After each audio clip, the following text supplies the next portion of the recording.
मैं एक दबंग सीईओ होता हूँ जिस पर एक इंटर्न चुपके से मेरी मंगेतर को पसंद करता है, और जैसे ही मैं उस इंटर्न के चेहरे पर एक थप्पड़ मारता हूँ तभी मुझे अचानक से पूरी स्क्रिप्ट याद आ जाती है, जिसके बाद मुझे पता चलता है कि असली चोजन वन हीरो तो यही है, जबकि मैं सिर्फ एक ईविल साइड कैरेक्टर हूँ जो अपनी दौलत और पावर फीमेल लीड के लिए कुर्बान कर देता है। ये सोचते ही मैं उसे 2 लात और मार देता हूँ, जिस पर मेरी मंगेतर उस इंटर्न को बचाने के लिए मेरे सामने आ जाती है और फिर मुझे धक्का देकर जमीन पर गिरा देती है। बस बहुत हो गया फेंगयुआन, तुम सच में बहुत क्रूर हो। जिस पर मैं जमीन पर पड़े हुए तिरछी मुस्कान के साथ हंसने लगता हूँ। अब जबकि पूरी स्क्रिप्ट मेरे हाथ में आ चुकी है तो ये लोग मेरे सिर पर चढ़ने का सपना देख रहे हैं, लेकिन इन्हें अपनी औकात तक नहीं पता सिक्योरिटी कहाँ मर गई है। मैं ठंडी मार्बल फ्लोर पर पड़ा हुआ गला फाड़कर चिल्लाता हूँ, लेकिन पूरे सीईओ ऑफिस कॉरिडोर में सिर्फ मेरी आवाज ही गूंजती रहती है, जिस पर वैनर घुटनों के बल बैठकर ये चेन के सूजे हुए चेहरे को प्यार से सहलाने लगती है। लेकिन जैसे ही वो मेरी तरफ देखती है उसकी आंखों में सिर्फ नफरत भरी होती है। फेंगयुआन, चिल्लाना बंद करो, वो ठंडी आवाज में कहती है। मैंने अपने वाइस प्रेसिडेंट अथॉरिटी का इस्तेमाल करके पूरी सिक्योरिटी डिपार्टमेंट को आधे दिन की छुट्टी दे दी है। आज चाहे तुम गला फाड़ लो, कोई भी यहाँ ये चेन को बचाने नहीं आएगा। यह सुनकर मैं पूरी तरह सन्न रह जाता हूँ। क्या यही प्लॉट आर्मर की ताकत है? मैं एक मल्टी बिलियन ग्रुप का चेयरमैन हूँ, लेकिन अपनी ही कंपनी में एक गार्ड तक नहीं बुला पा रहा। जिस पर ये चेन अपना चेहरा पकड़कर लाल आंखों के साथ मासूम बनने लगता है।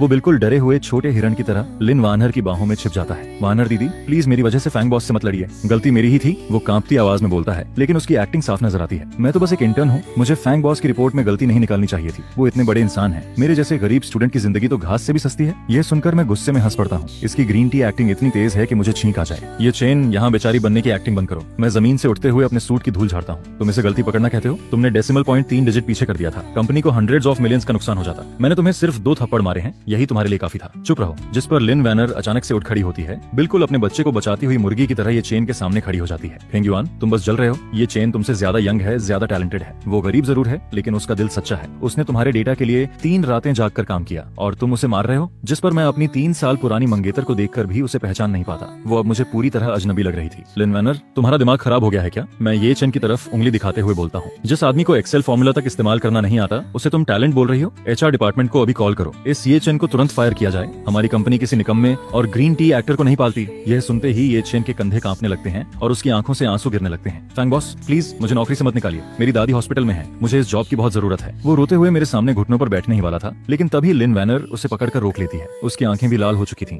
ये चेन, मर्द घुटनों पर नहीं गिरते, तुम इस कोल्ड बोल्ड कैपिटलिस्ट के सामने नहीं झुकोगे। जिस पर वो फिर मेरी तरफ घूरते हुए बोलती है, फेंगयुआन, तुम्हें उसे फायर करने का कोई हक नहीं है। मैं कंपनी का सीईओ हूँ और मुझे हक नहीं है। मैं हंस पड़ता हूँ जैसे कोई दुनिया का सबसे बड़ा मजाक सुन लिया हो। जिस पर लिन वैनर अपने बैग से एक फाइल निकालकर सीधे मेरे चेहरे पर फेंक देती है। खुद देख लो, मैंने अपने शेयर्स को गारंटी में रखकर ये चेन को प्रोजेक्ट मैनेजर असिस्टेंट प्रमोट कर दिया है। कॉन्ट्रैक्ट साइन हो चुका है। अगर तुम उसे फायर करोगे तो 50 मिलियन कंपेंसेशन देना पड़ेगा। फाइल जमीन पर बिखर जाती है, जिस पर मैं उसके सिग्नेचर और लाल कंपनी सील को देखकर अंदर तक भड़क जाता हूँ। इस औरत ने मेरे पैसे से इस गोल्ड डिगर को पालना शुरू कर दिया था। लिन वैनर, तुमने कंपनी सील का इस्तेमाल करके ऐसा ट्रैश कॉन्ट्रैक्ट साइन किया। मेरी आवाज पूरी तरह ठंडी पड़ जाती है। ये सिर्फ तुम्हारी कंपनी नहीं है, इसमें मेरा भी हिस्सा है। वो घमंड से ठुड्डी उठाकर बोलती है, फेंगयुआन, अगर तुमने ये चेन को दोबारा छुआ भी तो मैं तुरंत एंगेजमेंट तोड़ दूंगी। जिस पर ये चेन उसके पीछे खड़े होकर हल्की सी जीत वाली स्माइल देता है। वनर दीदी, रहने दीजिए, मैं खुद ही चला जाता हूँ। मैं नहीं चाहता आपकी वजह से प्रॉब्लम हो। तुम कहीं नहीं जाओगे। लिन वनर उसका हाथ कसकर पकड़ लेती है। आज मैं देखती हूँ कौन तुम्हें हाथ लगाता है। जिस पर मैं गहरी सांस लेते हुए अपने सीने में उठ रहे गुस्से को दबाता हूँ। बहुत बढ़िया, सच में हीरो और हीरोइन बनने लायक हो तुम दोनों। तुम्हारा ब्रेन वॉशिंग औरत तो कमाल का है। ठीक है, मैं सिर हिलाता हूँ और फिर दोनों की तरफ देखते हुए बोलता हूँ, लिन वैनर, आज जो कुछ तुमने कहा है उसे याद रखना। इसके बाद मैं मुड़कर एलिवेटर की तरफ बढ़ जाता हूँ। फेंगयुआन, तुम कहाँ जा रहे हो? पीछे से लिन वैनर चिल्लाती है। घर, अपनी आंखें धोने। मैं बिना पीछे देखे जवाब देता हूँ और जैसे ही एलिवेटर का दरवाजा बंद होता है मैं देखता हूँ कि ये चैन लिन वैनर के कंधे पर सिर टिकाकर मुझे प्रोवोकेट करते हुए मुस्कुरा रहा था। फेंग बॉस, आराम से जाइए, कल ऑफिस में फिर मुलाकात होगी। अगली सुबह मैं लगातार आ रहे बैंक नोटिफिकेशन से जागता हूँ, जिस पर मैं फोन उठाकर देखता हूँ कि मेरी ब्लैक कार्ड से रात 2 बजे लगातार 5 ट्रांजैक्शंस हुई थी। टोटल अमाउंट था 3.2 मिलियन। ट्रांजैक्शन लोकेशन था डाउनटाउन का सीकेबी मॉल। मैं अपना माथा दबाते हुए तुरंत अपने प्राइवेट अकाउंट मैनेजर को कॉल करता हूँ। गुड मॉर्निंग फैंग बॉस, मैं आपकी क्या मदद कर सकता हूँ? मेरे कार्ड से 3 मिलियन कैसे कट गए? क्या कार्ड हैक हो गया? मेरी आवाज बर्फ जैसी ठंडी थी। जिस पर सामने वाला मैनेजर कुछ सेकंड चुप हो जाता है। फेंग बॉस, आपको नहीं पता? वो हिचकिचाते हुए बोलता है, मिस लिन वैनर ने आपकी सप्लीमेंट्री कार्ड इस्तेमाल की थी। उन्होंने लिमिटेड एडिशन पाटेक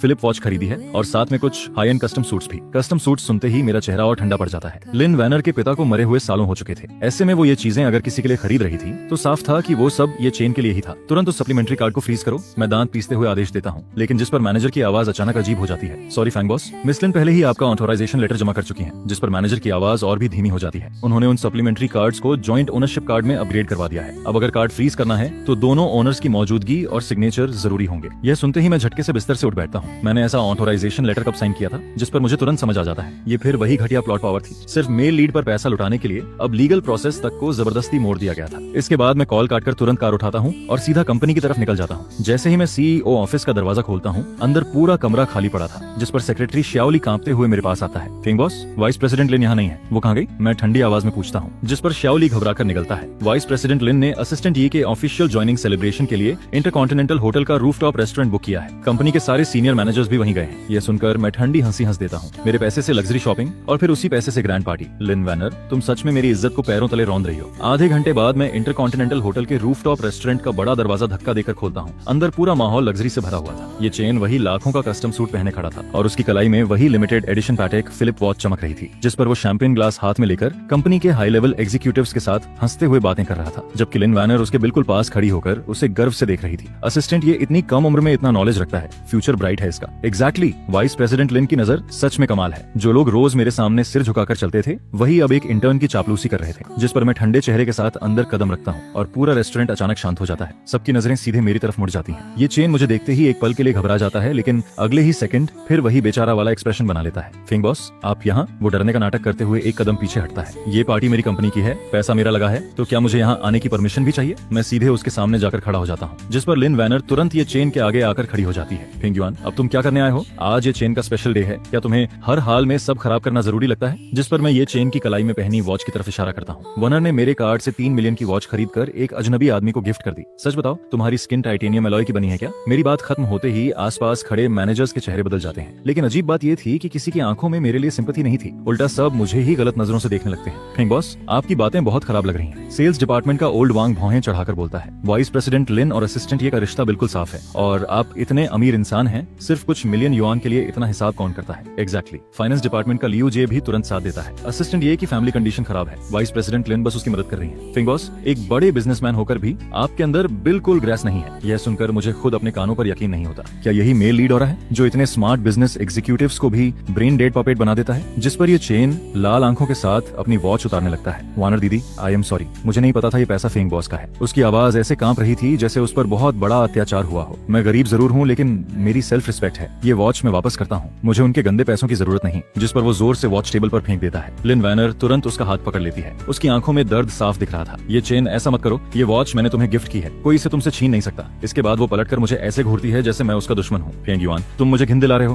क्या तुम्हें लगता है कि पैसे के दम पर तुम किसी की इज्जत कुचल सकते हो? ये पैसा मैं तुमसे उधार मानती हूँ, बाद में इंटरेस्ट सहित लौटा दूंगी, लेकिन अभी के अभी यहाँ से निकल जाओ, यहाँ तुम्हारा वेलकम नहीं है। जिस पर मैं उन दोनों को देखकर व्यंग्य से हंस देता हूँ। उधार? मैं टेबल से वाइन ग्लास उठाता हूँ और सीधे ये चेन के चेहरे पर उड़ेल देता हूँ। तो अभी लौटा दो। रेड वाइन उसके बालों और चेहरे से बहते हुए उसके महंगे सूट को पूरी तरह लाल कर देती है।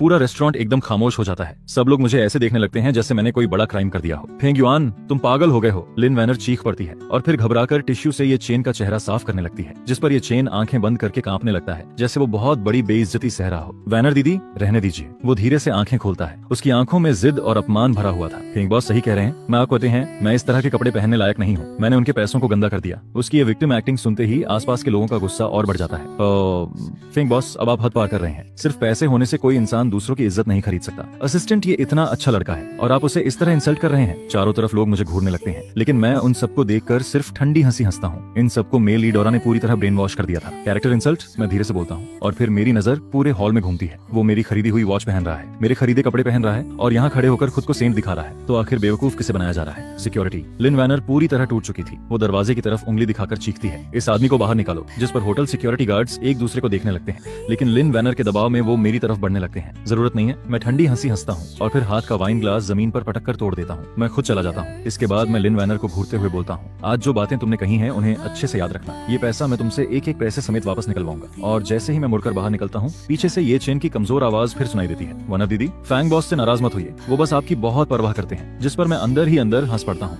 ये ग्रीन टी एक्टर सच में अपने काम के प्रति पूरी ईमानदारी रखता था। अगले दिन ग्रुप हेडक्वार्टर्स के टॉप फ्लोर मीटिंग रूम में मैं मेन सीट पर बैठा हुआ हाथ में पकड़ी फाइल पढ़ रहा था, और जितना पढ़ता जा रहा था मेरी भौहें उतनी ही ज्यादा सिकुड़ती जा रही थी। ये शंघाई न्यू एनर्जी प्रोजेक्ट था, जो ग्रुप के इस साल के दूसरे हाफ का सबसे इंपॉर्टेंट प्रोजेक्ट माना जाता था। इस प्रोजेक्ट में ABH में 1 बिलियन से भी ज्यादा इन्वेस्टमेंट होने वाला था और इसे तैयार करने में मैंने पूरा 1 साल लगा दिया था। लेकिन इस वक्त जो प्रपोजल मेरे हाथ में था उसे इतना बदल दिया गया था कि मैं उसे पहचान तक नहीं पा रहा था। पहले वाली सारी डिटेल्ड मार्केट रिसर्च और रिस्क एनालिसिस को पूरी तरह हटाया जा चुका था। उनकी जगह बस बड़े बड़े खोखले शब्द लिखे थे। एनवायरमेंट प्रोटेक्शन, सोशल रिस्पॉन्सिबिलिटी और बेकार के आइडियल ड्रीम्स जैसी बातें पूरे प्रपोजल में भरी हुई थी। लेकिन सबसे ज्यादा मजाक वाली बात यह थी कि प्रोजेक्ट लीडर के नाम की जगह अब मेरा नाम हटाकर ये चेन का नाम डाल दिया गया था। कोई मुझे समझाएगा कि ये आखिर है क्या। मैं जोर से प्रोजेक्ट फाइल टेबल पर पटक देता हूँ। पूरा मीटिंग रूम एकदम शांत हो जाता है, जिस पर लिन वैनर जो मेरे दाईं तरफ बैठी थी आराम से कॉफी की एक सिप लेती है। फेंग युआन, इतना एग्रेसिव होने की जरूरत नहीं है, वो शांत आवाज में बोलती है। ये प्लान ये चेन ने पूरी रात जागकर तैयार किया है। उसके हिसाब से तुम्हारा पुराना प्लान सिर्फ कमर्शियल प्रॉफिट पर फोकस करता था, उसमें सोशल रिस्पॉन्सिबिलिटी की कमी थी।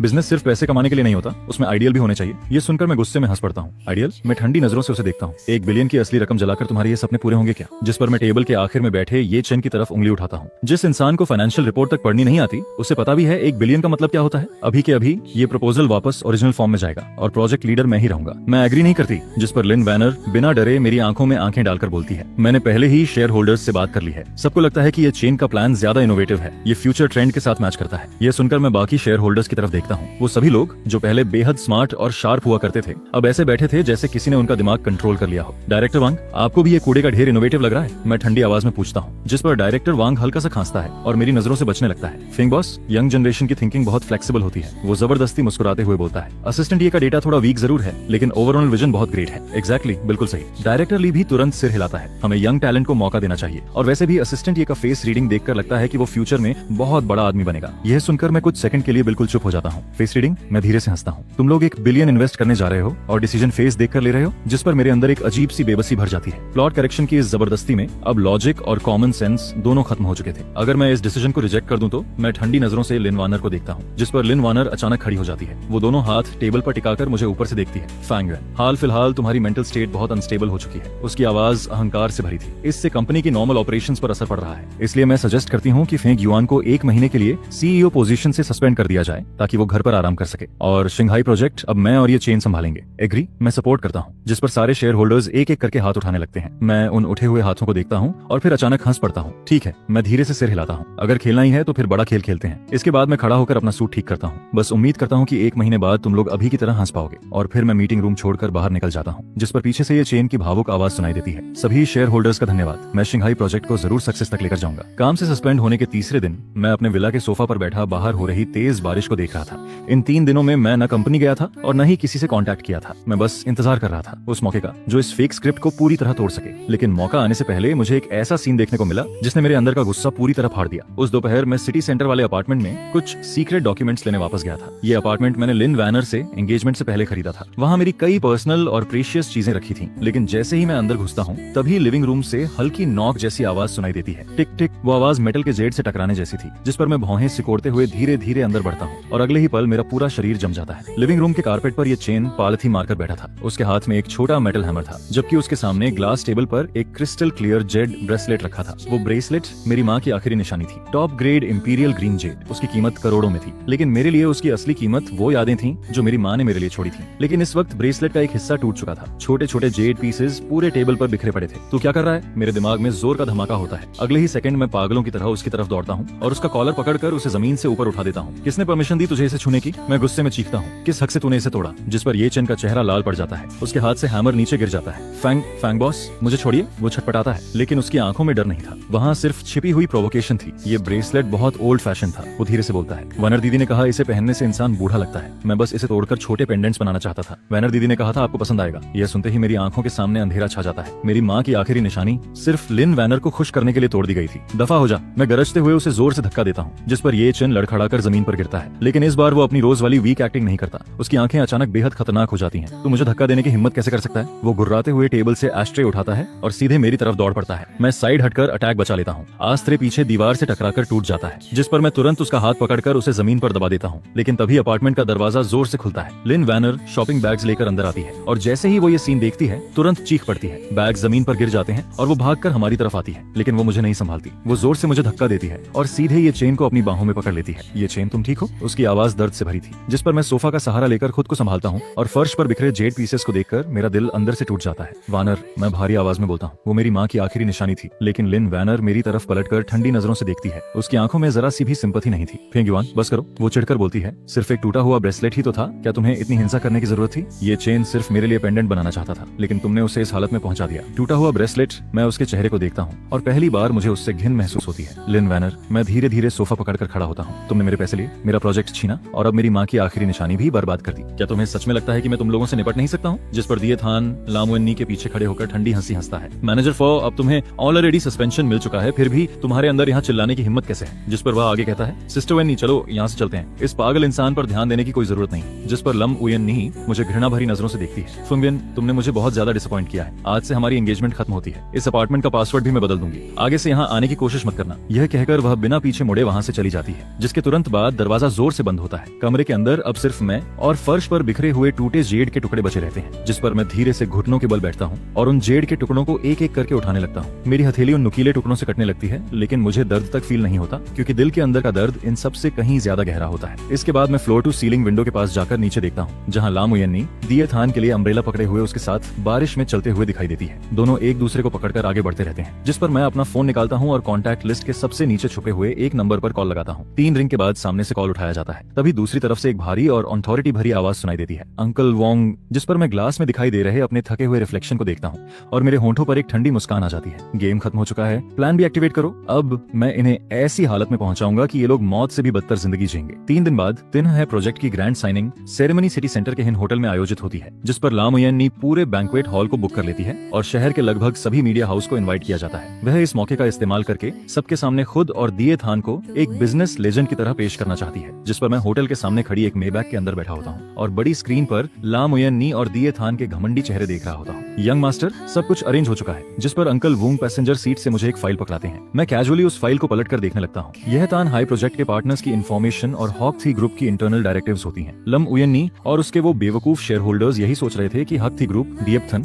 और उसके उस कचरे जैसे प्रपोजल से इंप्रेस हो गया है, लेकिन उन्हें बिल्कुल अंदाजा नहीं था कि हक थी ग्रुप के पीछे असली कंट्रोलर मैं खुद हूँ। पिछले 3 सालों से किसी को शक ना हो, इसलिए मैं सीक्रेटली अपनी कोर एसेट्स को अनोनिमस ट्रस्ट के जरिए विदेशों में ट्रांसफर करता रहा और वहीं से एक विशाल बिजनेस एम्पायर कंट्रोल करता रहा। और अब आखिरकार जाल समेटने का समय आ चुका था। इसके बाद बैंक्वेट हॉल के अंदर चमचमाती लाइट्स के बीच लाम उयेनी लाल रंग की इवनिंग ड्रेस पहनकर दिए थान का हाथ पकड़ते हुए स्टेज पर चढ़ती है। दिए थान भी सूट में काफी कॉन्फिडेंट दिखाई देता है। लेडीज एंड जेंटलमैन, आज यहाँ आने के लिए आप सभी मीडिया फ्रेंड्स का धन्यवाद। जिस पर लाम उयेनी चेहरे पर परफेक्ट स्माइल लेकर बोलना शुरू करती है। आज लाम ग्रुप और हॉक थी ग्रुप के बीच तिनहाई प्रोजेक्ट की ऑफिशियल पार्टनरशिप होने जा रही है और मैं खास तौर पर उस इंसान को थैंक्स कहना चाहती हूँ जिसने इस प्रोजेक्ट को पॉसिबल बनाया। जिस पर वह प्यार भरी नजरों से दिए थान को देखती है, यानी मिस्टर दिए थान। इन्होंने अपनी एक्स्ट्रा ऑर्डिनरी टैलेंट और सेल्फलेस डेडिकेशन से हॉक थी ग्रुप के रिप्रेजेंटेटिव्स को इंप्रेस किया है। यह सुनकर नीचे बैठे लोग जोरदार तालियां बजाने लगते हैं। जिस पर दिए थान माइक पकड़कर इमोशनल चेहरा बनाता है। मैं सिस्टर यूएननी के ट्रस्ट के लिए शुक्रगुजार हूँ। मैं सिर्फ एक नॉर्मल इंटर्न हूँ, लेकिन मैं मानता हूँ कि अगर इंसान के अंदर सपना हो तो वह मिरेकल क्रिएट कर सकता है। जिस पर वह आगे कहता है, वो कैपिटलिस्ट्स जो सिर्फ प्रॉफिट्स देखते हैं और एम्प्लॉइज को एक्सप्लॉइट करते हैं, उन्हें एक ना एक दिन समय जरूर खत्म कर देगा। उसकी ये फेक मोटिवेशनल बातें सुनकर नीचे बैठे छोटे मीडिया रिपोर्टर्स लगातार सिर हिलाने लगते हैं। बहुत बढ़िया कहा। इसके बाद लम उयेनी जोर से अनाउंस करती है और अब मैं हक थी ग्रुप के Asia Pacific chairman mister William को कॉन्ट्रैक्ट साइनिंग के लिए स्टेज पर इनवाइट करती हूँ। जिस पर बैंकेट हॉल का दरवाजा धीरे धीरे खुलता है, लेकिन अंदर आने वाला इंसान विलियम नहीं बल्कि मैं होता हूँ। मैं एक कस्टम मेड ब्लैक सूट पहनकर अंदर एंटर करता हूँ। मेरे माथे पर एक छोटा बैंडेज लगा होता है और मेरी आंखें बर्फ की तरह ठंडी दिखाई देती हैं। 4 ब्लैक सूट बॉडीगार्ड्स मुझे प्रोटेक्ट करते हुए रेड कारपेट पर आगे बढ़ते रहते हैं। पूरा हॉल अचानक शोर से भर जाता है। फुवियन यहाँ क्या कर रहा है? क्या इसे सस्पेंड नहीं किया गया था? जिस पर लाम यूएननी का चेहरा तुरंत उतर जाता है। फुवियन, तुम यहाँ क्या करने आए हो? वह गुस्से में चिल्लाती है। सिक्योरिटी, इसे तुरंत बाहर निकालो, आज साइनिंग सेरेमनी है, यहाँ तमाशा करने की जगह नहीं है। लेकिन जैसे ही गार्ड्स मेरी तरफ बढ़ते हैं, मेरे पीछे खड़े बॉडीगार्ड्स उन्हें रोक देते हैं। मैं लम उयेनी की उस बेबस चीख को पूरी तरह इग्नोर करता हूँ और सीधे स्टेज के सामने जाकर एक चेयर खींचकर बैठ जाता हूँ। मैं यहाँ क्यों आया हूँ? जिस पर मैं जेब से वही प्रपोजल निकालकर सीधे दिएपथान के चेहरे पर फेंक देता हूँ। मैं यहाँ तुम्हें ये दिखाने आया हूँ कि असली कैपिटलिस्ट किसे कहते हैं। जिस पर दिएपथान 2 कदम पीछे लड़खड़ाता है। वह गुस्से से मुझे घूरते हुए चिल्लाता है, फुवियन, क्या तुम पागल हो गए हो? हाक्शी ग्रुप का रिप्रेजेंटेटिव अभी आने वाला है। यहाँ प्रॉब्लम क्रिएट करके तुम पूरे हाक्शी ग्रुप को ऑफेंड कर रहे हो। यह सुनकर मैं जोर से हंस पड़ता हूँ। हक्ति ग्रुप को ऑफेंड कर रहा हूँ? फिर मैं अंकल वुंग की तरफ देखकर कहता हूँ, अंकल वुंग, इन्हें बताइए मैं कौन हूँ। जिस पर अंकल वुंग आगे बढ़ते हैं और पूरे मीडिया हॉल की तरफ देखकर जोरदार आवाज में बोलते हैं, लेडीज एंड जेंटलमैन, मैं आप सभी को ऑफिशियली इंट्रोड्यूस करना चाहता हूँ। ये हैं हॉक थी ग्रुप के real owner, actual share holder और तिनहाई प्रोजेक्ट के फाइनल डिसीजन मेकर मिस्टर फोंगवियन। उनके इतना कहते ही पूरा हॉल मौत जैसी खामोशी में डूब जाता है। सभी लोग शौक में आंखें फाड़कर मुझे देखने लगते हैं। जिस पर लम उयेनी की आंखें सिकुड़ जाती हैं और उसका शरीर कांपने लगता है। नहीं, ये इम्पॉसिबल है। वह कांपती उंगली से मेरी तरफ इशारा करती है। तुम हक थी ग्रुप के मालिक कैसे हो सकते हो? तुम तो एक पावरलेस लूजर थे। जिस पर दिएपथन भी दांत भींचकर खुद को संभालने की कोशिश करता है। इनकी बातों में मत आओ, ये सिर्फ ब्लफ कर रहा है। हक थी ग्रुप जैसी कंपनी किसी लोकल आदमी की प्रॉपर्टी नहीं हो सकती। लेकिन मैं उनकी डेस्परेट एक्टिंग पर ध्यान तक नहीं देता। मैं सीधे टेबल पर रखा माइक उठाता हूँ। मैं मालिक हूँ या नहीं, इसका जवाब तुम्हें अभी मिल जाएगा। जिस पर मैं उंगलियां चटकाता हूँ और हॉल की बड़ी स्क्रीन तुरंत बदल जाती है। स्क्रीन पर विदेश में मौजूद चेयरमैन विलियम वीडियो कॉल में दिखाई देता है। विलियम तुरंत सम्मान से सिर झुकाता है। बॉस, मैं ठंडी आवाज में आदेश देता हूँ, विलियम, कंपनी का फैसला अनाउंस करो। यस बॉस, बॉस, जिस पर विलियम कैमरा की तरफ देखकर गंभीर आवाज में बोलना शुरू करता है। हाकती ग्रुप के अनुसार लाम ग्रुप द्वारा सबमिट किया गया तान हाई प्रोजेक्ट प्रपोजल पूरी तरह बिजनेस लॉजिक से खाली है और इसके अलावा प्रोजेक्ट इंचार्ज मिस्टर डीप थान के अंदर बेसिक प्रोफेशनल क्वालिटी तक मौजूद नहीं है, जिस पर विलियम आगे बोलना जारी रखता है। इसी वजह से ही नकती ग्रुप लाम ग्रुप के साथ अपनी सारी पार्टनरशिप को अनिश्चित समय के लिए कैंसिल करता है। साथ ही शुरुआती बिजनेस नेगोशिएशन के दौरान कमर्शियल फ्रॉड करने की वजह से हम लाम ग्रुप पर लीगल एक्शन भी लेने वाले हैं। कंपनसेशन अमाउंट होगी $200 मिलियन। इतना कहते ही वीडियो कॉल कट जाती है और बड़ी स्क्रीन वापस ब्लैंक हो जाती है, जिस पर लाम ओयन नी के हाथ पैर कांपने लगते हैं और वह सीधे स्टेज पर गिर पड़ती है, क्योंकि $200 मिलियन का कंपनसेशन पूरे आज ग्रुप को तुरंत बैंकरप्टेसी और लिक्विडेशन तक पहुंचाने के लिए काफी होता है। नहीं, यह सच नहीं हो सकता। वह खुद से बड़बड़ाती रहती है। उसका परफेक्ट मेकअप अब बेहद हास्यास्पद दिखाई देता है, जिस पर दिए थान भी पूरी तरह सुन्न पड़ जाता है। जिस पैशन और मोटिवेशन पर उसे इतना घमंड था, वह सब एब्सोल्यूट कैपिटल पावर के सामने चूर चूर हो चुका था। इसके बाद मैं धीरे से खड़ा होता हूँ और ऊपर से उन दोनों को देखता हूँ। दिए थान, क्या तुमने नहीं कहा था कि कैपिटलिस्ट को एक दिन समय खत्म कर देगा? जिस पर मैं उसके सामने जाकर ठंडी नजरों से उसे घूरता हूँ। अब देखो, खत्म तो तुम हो चुके हो। पूरी साइनिंग सेरेमनी अब एक मजाक बन चुकी थी। मीडिया वाले ऐसे टूट पड़ते हैं जैसे शार्क को खून की स्मेल मिल गई हो। सभी लोग लगातार कैमरों चलाकर फर्श पर गिरी हुई लाम ओयन नी की बेइज्जती भरी हालत और दिए थान के राख जैसे पड़े चेहरे की फोटोज लेने लगते हैं, लेकिन मैं उस केओस की तरफ पलटकर भी नहीं देखता। मैं सीधे अपने बॉडीगार्ड्स के साथ होटल से बाहर निकल जाता हूँ, क्योंकि असली रिवेंज तो अब शुरू हुआ था। दोपहर के 2 बजे सिटी सेंटर के सबसे लग्जूरियस 3 स्टार मिशेलिन रेस्टोरेंट के अंदर लाम ओयन नी और दिए थान एक कोने में बैठे दिखाई देते हैं। दोनों के चेहरे सफेद पड़ चुके होते हैं और साफ नजर आता है कि सुबह वाले शौक से वे अभी तक बाहर नहीं निकल पाए हैं। ओयन नी सिस्टर, अब हम क्या करेंगे? जिस पर दिए थान कांपती आवाज में बोलता है, $200 मिलियन का कंपनसेशन। कंपनी इसे कभी भी नहीं कर पाएगी। उसका वो चोजन हीरो वाला कॉन्फिडेंस अब एब्सोल्यूट पावर के सामने पूरी तरह गायब हो चुका था। घबराओ मत। जिस पर लाम ओयन नी खुद को काम दिखाने की कोशिश करते हुए पानी का एक घूंट पीती है। फूवियन ने जरूर कोई डर्टी ट्रिक इस्तेमाल की होगी। क्या उसे लगता है कि वह ऐसे मुझे खत्म कर देगा? सपना देख रहा है। मेरे पास अभी भी प्रॉपर्टीज हैं, इन्वेस्टमेंट फंड्स हैं। ज्यादा से ज्यादा क्या होगा, हम फिर से शुरुआत कर लेंगे। इसके बाद वह हाथ उठाकर वेटर को बिल लाने का इशारा करती है, जिस पर वेटर कार्ड मशीन लेकर उनके पास आता है और प्रोफेशनल स्माइल के साथ बोलता है, मिस लाम, आपका टोटल बिल 28,000 युआन हुआ है। आप कैसे पेमेंट करना चाहेंगी? लाम ओयन नी तुरंत अपना ब्लैक कार्ड निकालकर वेटर को देती है। कार्ड स्वाइप करो। जिस पर वेटर कार्ड मशीन पर कार्ड स्वाइप करता है। अगले ही पल मशीन से वार्निंग बीप की आवाज आने लगती है। सॉरी मिस लाम, आपका कार्ड फ्रीज हो चुका है। यह सुनकर लाम ओयन नी पूरी तरह स्टनर्ड रह जाती है। ये कैसे पॉसिबल है? यह फोंगवियान का सप्लीमेंट्री कार्ड है। इसकी तो अनलिमिटेड लिमिट थी। एक बार फिर ट्राई करो। जिस पर वेटर दोबारा स्वाइप करता है, लेकिन मशीन फिर वही वार्निंग साउंड निकालती है। रियली सॉरी, कार्ड सच में फ्रीज हो चुका है। लाम ओयन नी दांत पीसते हुए अपना खुद का क्रेडिट कार्ड निकालती है। तो ये वाला यूज करो। लेकिन अगले ही पल वेटर फिर बोलता है, मिस लाम, इस कार्ड में इनसफिशिएंट बैलेंस है। तो ये वाला, ये बैंक ने लॉक कर दिया है। लगातार 5 कार्ड्स बदलने के बाद भी सभी पेमेंट फेल हो जाती हैं, जिस पर आसपास खाना खा रहे लोग उनकी तरफ अजीब नजरों से देखने लगते हैं। अरे, यह तो लाम ग्रुप की वाइस प्रेसिडेंट नहीं है। इतने बड़े लोग होकर 20,000 युआन तक पे नहीं कर पा रहे। तुम्हें पता नहीं, सुबह साइनिंग सेरेमनी पूरी तरह फेल हो गई। उन्होंने फॉ ग्रुप को ऑफेंड कर दिया है। अब लाम फैमिली बैंकरप्टेसी के कगार पर है। ये सारी फुसफुसाहटें लाम ओयन नी के कानों में साफ सुनाई देती हैं, जिस पर उसका चेहरा शर्म से लाल पड़ जाता है। इसके बाद वह तुरंत दिए थान की तरफ मुड़ती है। पहले तुम पेमेंट कर दो। लेकिन दिए थान ऑकवर्ड होकर नजरें चुराने लगता है। सिस्टर ओयन नी, मेरी सैलरी अभी तक नहीं आई। मेरे अकाउंट में सिर्फ कुछ 100 युआन ही बचे हैं। यह सुनकर लाम ओयन नी गुस्से से कांपने लगती है। तभी रेस्टोरेंट का दरवाजा खुलता है, जिस पर मैं अपने लॉयर के साथ आराम से अंदर एंटर करता हूँ। मिस्टर फो, वेलकम। रेस्टोरेंट मैनेजर तुरंत झुककर मेरा स्वागत करता है। मैं हल्का सा सिर हिलाता हूँ और सीधे लाम ओयन नी की टेबल तक पहुंच जाता हूँ। क्या बात है वाइस प्रेसिडेंट लम? जिस पर मैं चेयर खींचकर बैठता हूँ और ठंडी मुस्कान के साथ उसे देखता हूँ। एक मील के पैसे भी अब गरीब स्टूडेंट से भरवाने पड़ रहे हैं। फुंगवियन, जिस पर लम ओयन नी अचानक खड़ी होकर गुस्से से चिल्लाती है, तुमने आखिर किया क्या है? मेरे सारे कार्ड्स क्यों बंद हो गए हैं? लेकिन मैं उसकी तरफ देखता तक नहीं। मैं पीछे खड़े लॉयर को इशारा करता हूँ, जिस पर लॉयर आगे बढ़ता है और ब्रीफ केस से मोटी डॉक्यूमेंट्स फाइल निकालकर टेबल पर रख देता है। हेलो मिस लम, मैं मिस्टर फुंग का पर्सनल लॉयर हूँ। वह शांत आवाज में बोलता है, क्योंकि आप और मिस्टर फू हों की एंगेजमेंट ऑफिशियली खत्म हो चुकी है, इसलिए मिस्टर फू हों उन सभी एसेट्स को वापस लेने वाले हैं जो रिलेशनशिप के दौरान आपको फ्री यूज के लिए दिए गए थे। जिस पर लॉयर अपना चश्मा ठीक करते हुए आगे बोलता है, इन एसेट्स में सिटी सेंटर का लग्जरी अपार्टमेंट, एक लग्जरी स्पोर्ट्स कार्स, आपके नाम पर मौजूद सभी सप्लीमेंट्री क्रेडिट कार्ड्स। इसके बाद वह टेबल पर रखे उसके लग्जरी बैग और गले में पहनी डायमंड नेकलेस की तरफ इशारा करता है, और आपके शरीर पर मौजूद सारे लग्जरी आइटम्स शामिल हैं, जिनका पेमेंट मिस्टर फो ने किया था। यह सुनकर लम ओयन नी की आंखें पूरी तरह फैल जाती हैं,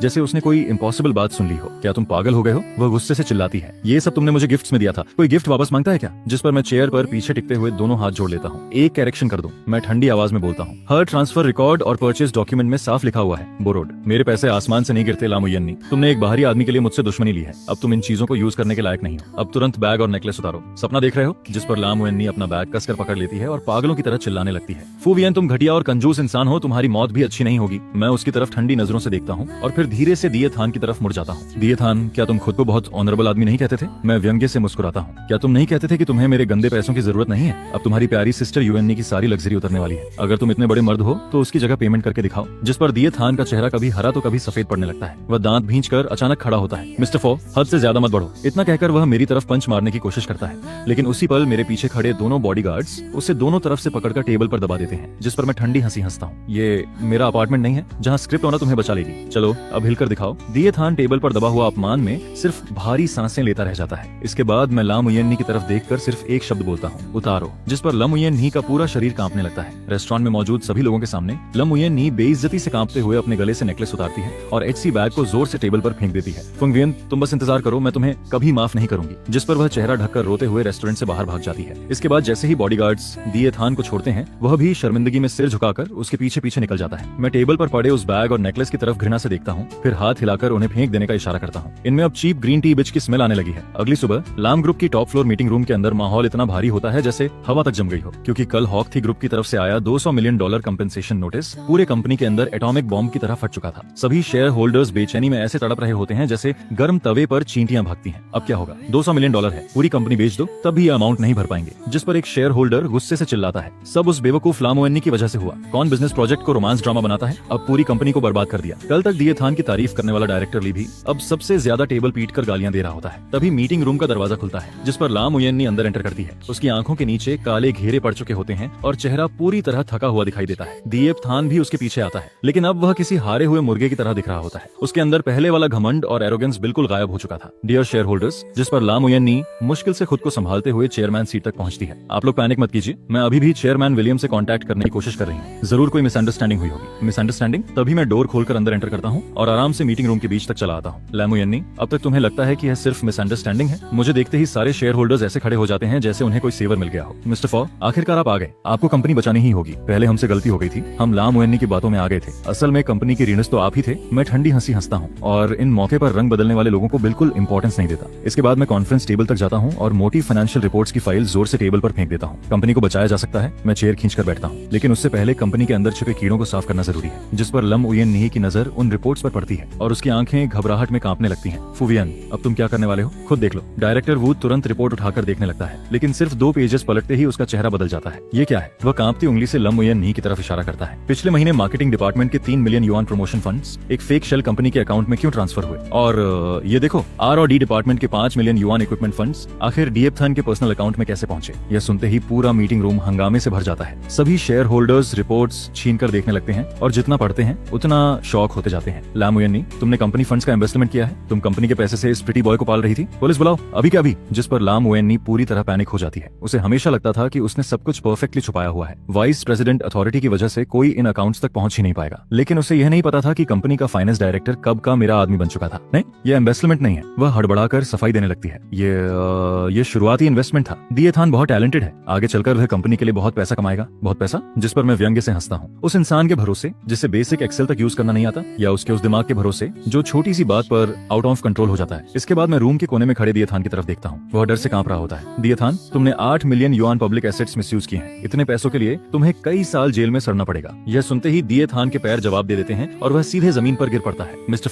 फॉन्ग, मुझसे गलती हो गई। जिस पर वह घुटनों के बल रेंगते हुए मेरे पैरों तक आ जाता है और मेरे पैर पकड़ लेता है। यह सब सिस्टर यूएनई ने करवाया था। सारे पैसे उसी के पास हैं। मैंने 1 युआन तक खर्च नहीं किया। प्लीज मुझे माफ कर दीजिए। मेरी दादी अभी हॉस्पिटल में है। लेकिन अगले ही पल मैं उसे जोरदार किक मारकर दूर फेंक देता हूँ। तेरी दादी 3 साल पहले मर चुकी है। मैं ठंडी नजरों से उसे घूरता हूँ। और जो पैसे तूने स्कैम करके लिए थे, उनसे मकाओ में गैम्बलिंग करता था और क्लब्स में लड़कियों के साथ मौज उड़ाता था। क्या तुझे लगता है कि मैं इन्वेस्टिगेशन नहीं करवाऊंगा? जिस पर दिए थान का पूरा सच सबके सामने खुल जाता है। वह जमीन पर गिरा हुआ राख जैसे चेहरे के साथ कांपने लगता है। लम मुयेन्नी अविश्वास से उसे घूरती रह जाती है। तुम गैम्बलिंग करते थे और लड़कियों के पास भी जाते थे, लेकिन तुमने कहा था कि वह सारे पैसे चैरिटी में खर्च हुए। जिस हीरो पर उसे इतना गर्व था, जिसके लिए उसने मुझसे दुश्मनी ली, जिस प्योर बॉय को बचाने के लिए उसने कंपनी का पैसा तक चुरा लिया, वह असल में शुरू से आखिर तक सिर्फ एक फ्रॉड निकला, एक घटिया इंसान। तभी नीचे से पुलिस सायरन की आवाज सुनाई देती है, जिस पर कुछ यूनिफॉर्म पहने पुलिस ऑफिसर्स मीटिंग रूम में एंटर करते हैं। कौन है दिए थान? कौन है ला मुयेन्नी? आप दोनों पर पब्लिक फंड एम्बेशमेंट और इलीगल एसेट ऑक्यूपेशन का शक है। कृपया हमारे साथ चलिए। अगले ही पल ठंडी हैंडकफ्स दिए थान के हाथों में बन जाती हैं, जिस पर 2 फीमेल ऑफिसर्स ला मुयेन्नी को पकड़कर बाहर ले जाने लगती हैं। वह आखिरी बार पलटकर मुझे होपलेस नजरों से देखती है। फुयेन, प्लीज मुझे बचा लो। मुझे अपनी गलती समझ आ गई है, लेकिन मैं चेयर पर बैठा रहता हूँ और उसकी तरफ देखने तक की जरूरत नहीं समझता। ले जाओ इन्हें। कंपनी का कारपेट गंदा मत करो। 1 महीने बाद ह्यूज फाइनेंशियल क्राइम की वजह से दिए थान ऑफिशियली अरेस्ट हो जाता है। अब उसका बाकी जीवन लंबी प्रिजन पनिशमेंट में गुजरने वाला था। वहीं दूसरी तरफ ला मुयेन्नी ने इलीगली लिए गए पैसों का कुछ हिस्सा वापस कर दिया था और लैम फैमिली ने अपनी आखिरी प्रॉपर्टीज बेचकर कंपनी का फाइनेंशियल होल किसी तरह भर दिया, जिसकी वजह से वह मुश्किल से जेल जाने से बच पाती है। लेकिन अब उसे पूरी तरह लैम ग्रुप से निकाल दिया गया था और उसके कंधों पर करोड़ों करोड़ों का डेट लग चुका था। इसके बाद मैं हाक थी ग्रुप की टॉप फ्लोर ऑफिस में बैठा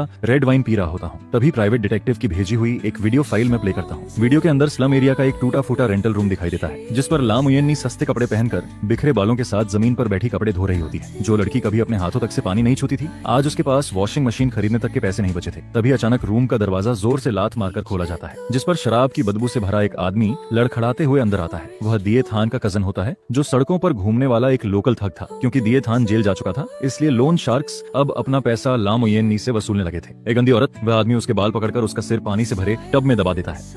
आज का पैसा तैयार है या नहीं? मेरे पास सच में अब पैसे नहीं बचे। जिस पर लाम उयेनी रोते हुए दया की भीख मांगने लगती है। लाम उयेनी पागलों की तरह रोते हुए चीखते हुए खुद को छुड़ाने की कोशिश करती है, जिस पर वो आदमी गुस्से में चिल्लाते हुए कहता है, पैसे नहीं है तो जाकर कमा कर ला। पहले तो खुद को बहुत बड़ा समझती थी ना, अब क्या हुआ? इसे भी मर्द कहते हैं क्या? यह सुनते ही वो आदमी हाथ उठाकर सीधे लाम उयेनी के चेहरे पर जोरदार थप्पड़ मार देता है, जिससे वो जमीन पर गिर जाती है। और फिर वो पूरे कमरे में सामान उलट पुलट कर पैसे ढूंढने लगता है, जिस पर मैं बिना किसी इमोशन के वो वीडियो बंद कर देता हूँ। मेल और फीमेल लीड की वो तथाकथित डेस्टिन्ड लव जो पैसे और पावर की चमक हटने के बाद सामने आई, असल में नाली में पड़े सबसे गंदे कचरे से ज्यादा कुछ नहीं थी। इसके बाद दोपहर में रिसेप्शन से कॉल आता है, फू सर, नीचे एक औरत आई है, उसका नाम नुएन्नी है, वो आपसे मिलना चाहती है। सिक्योरिटी उसे कितना भी बाहर निकालने की कोशिश करे, लेकिन वो जाने को तैयार नहीं है। वो लॉबी में घुटनों के बल बैठी हुई है, जिस पर मैं शांत आवाज में कहता हूँ, उसे ऊपर भेज दो। करीब 10 मिनट बाद लाम उयेनी को सिक्योरिटी वाले मेरे ऑफिस में लेकर आते हैं। वो पहले से बहुत ज्यादा दुबली हो चुकी होती है, उसके चेहरे पर थप्पड़ के निशान साफ दिखाई दे रहे होते हैं। उसके शरीर से सस्ते डिटर्जेंट और खट्टे पसीने की बदबू आ रही होती है। मुझे देखते ही वो तुरंत घुटनों के बल गिर जाती है। फुवियन, प्लीज मुझे बचा लो। वो रोते हुए घिसट कर मेरी डेस्क के पास आती है। वो लोन वाले लोग हर दिन आकर मुझे मारते हैं। मैं अब सच में जी नहीं पा रही हूँ। मुझे अपनी गलती समझ आ गई है। पहले मैं उस कमीने दिए थान की बातों में आ गई थी, लेकिन मेरे दिल में हमेशा सिर्फ तुम थे। फंगवियन, क्या हम फिर से शुरुआत नहीं कर सकते? मैं तुम्हारे लिए कुछ भी करूंगी, चाहे सर्वेंट बनना पड़े या नैनी, मुझे सब मंजूर है। जिस पर मैं ऊपर से उसे ऐसे देखता हूँ जैसे किसी सड़क पर पड़े बेसहारा कुत्ते को देख रहा हूँ। फिर से शुरुआत? यह कहते हुए मैं ड्रॉअर से एक फाइल निकालकर उसके सामने फेंक देता हूँ। पहले इसे देख लो, फिर बात करना। लाम उयेनी कांपते हाथों से वो फाइल उठाती है। वो डीएफ थान के फोन डेटा रिकवरी की रिपोर्ट होती है। उसके अंदर ट्रेनिंग ग्रुप के सारे चैट रिकॉर्ड्स भरे हुए होते हैं, जहां वो गोल्ड डगर ट्रेनिंग लेता था, जिस पर एक मैसेज लिखा होता है, वो बेवकूफ लाम उयेनी पूरी तरह फंस चुकी है। मैं बस थोड़ा दुखी बनने का ड्रामा करता हूँ और वो तुरंत मेरे लिए लाखों की वॉच खरीद देती है। ग्रुप में कोई पूछता है, और वो फॉवियन, उसे कुछ शक नहीं होता क्या? जिसके जवाब में दिए थान हंसते हुए लिखता है, फॉवियन तो बस एटीएम मशीन है। जब तक लाम फैमिली का पैसा पूरा निचोड़ नहीं लेता, तब तक खेल चलता रहेगा। उसके बाद पैसे लेकर विदेश भाग जाऊंगा। उस बूढ़ी औरत की जिंदगी मौत से मुझे क्या फर्क पड़ता है? यह सब पढ़ते ही लाम उयेनी का पूरा शरीर कांपने लगता है। नहीं, ये सच नहीं हो सकता। जिस प्यार पर उसे सबसे ज्यादा गर्व था, जिस इंसान के लिए उसने मुझसे लड़ाई की, सब कुछ छोड़ दिया, वही प्यार अब एक मजाक बन चुका था, जिस पर मैं उसके सामने जाकर खड़ा हो जाता हूँ। तुम्हें सच्चा प्यार चाहिए था ना? यही है उसका असली चेहरा। तुमने एक गोल्ड डगर के लिए मेरी माँ की यादगार चीज तोड़ दी, हमारे 3 साल के रिश्ते को धोखा दिया, और अब जब तुम्हारे पास कुछ नहीं बचा, तब तुम वापस मेरे पास प्यार की बात करने आई हो। मैं उसके सामने बैठकर उसकी आंखों में देखता हूँ, जो पूरी तरह टूट चुकी होती हैं। देर से मिलने वाला प्यार सड़क पर पड़े कचरे से भी ज्यादा सस्ता होता है। इसके बाद मैं सिक्योरिटी की तरफ देखकर कहता हूँ, इसे बाहर फेंक दो, और अगर ये औरत दोबारा हाक थी के अंदर एक कदम भी रखे तो तुम सब नौकरी से बाहर हो जाओगे। जिस पर 2 गार्ड्स तुरंत उसे पकड़कर बाहर घसीटने लगते हैं। पूरे कॉरिडोर में लाम उयेनी की दर्द भरी चीखें गूंजने लगती हैं। फंगवियन, मैं गलत थी, मुझे सच में अपनी गलती समझ आ गई है, लेकिन इंसान जब पूरी तरह कोने में धकेल दिया जाता है, तब वो आखिरी बार पागलों की तरह तड़पता जरूर है। इसके बाद हाकशी से निकाले जाने के बाद भी लाम उयेनी हार नहीं मानती, बल्कि वो एक बेहद बेवकूफी भरा फैसला लेती है। 3 दिन बाद इंटरनेट पर एक आर्टिकल आग की तरह फैलने लगता है, जिसका टाइटल होता है, एक अरबपति सीईओ का असली चेहरा, कैसे फंगवियन ने मुझे बर्बाद कर दिया। उस आर्टिकल में लाम उयेनी खुद को एक बेचारी विक्टिम की तरह दिखाती है।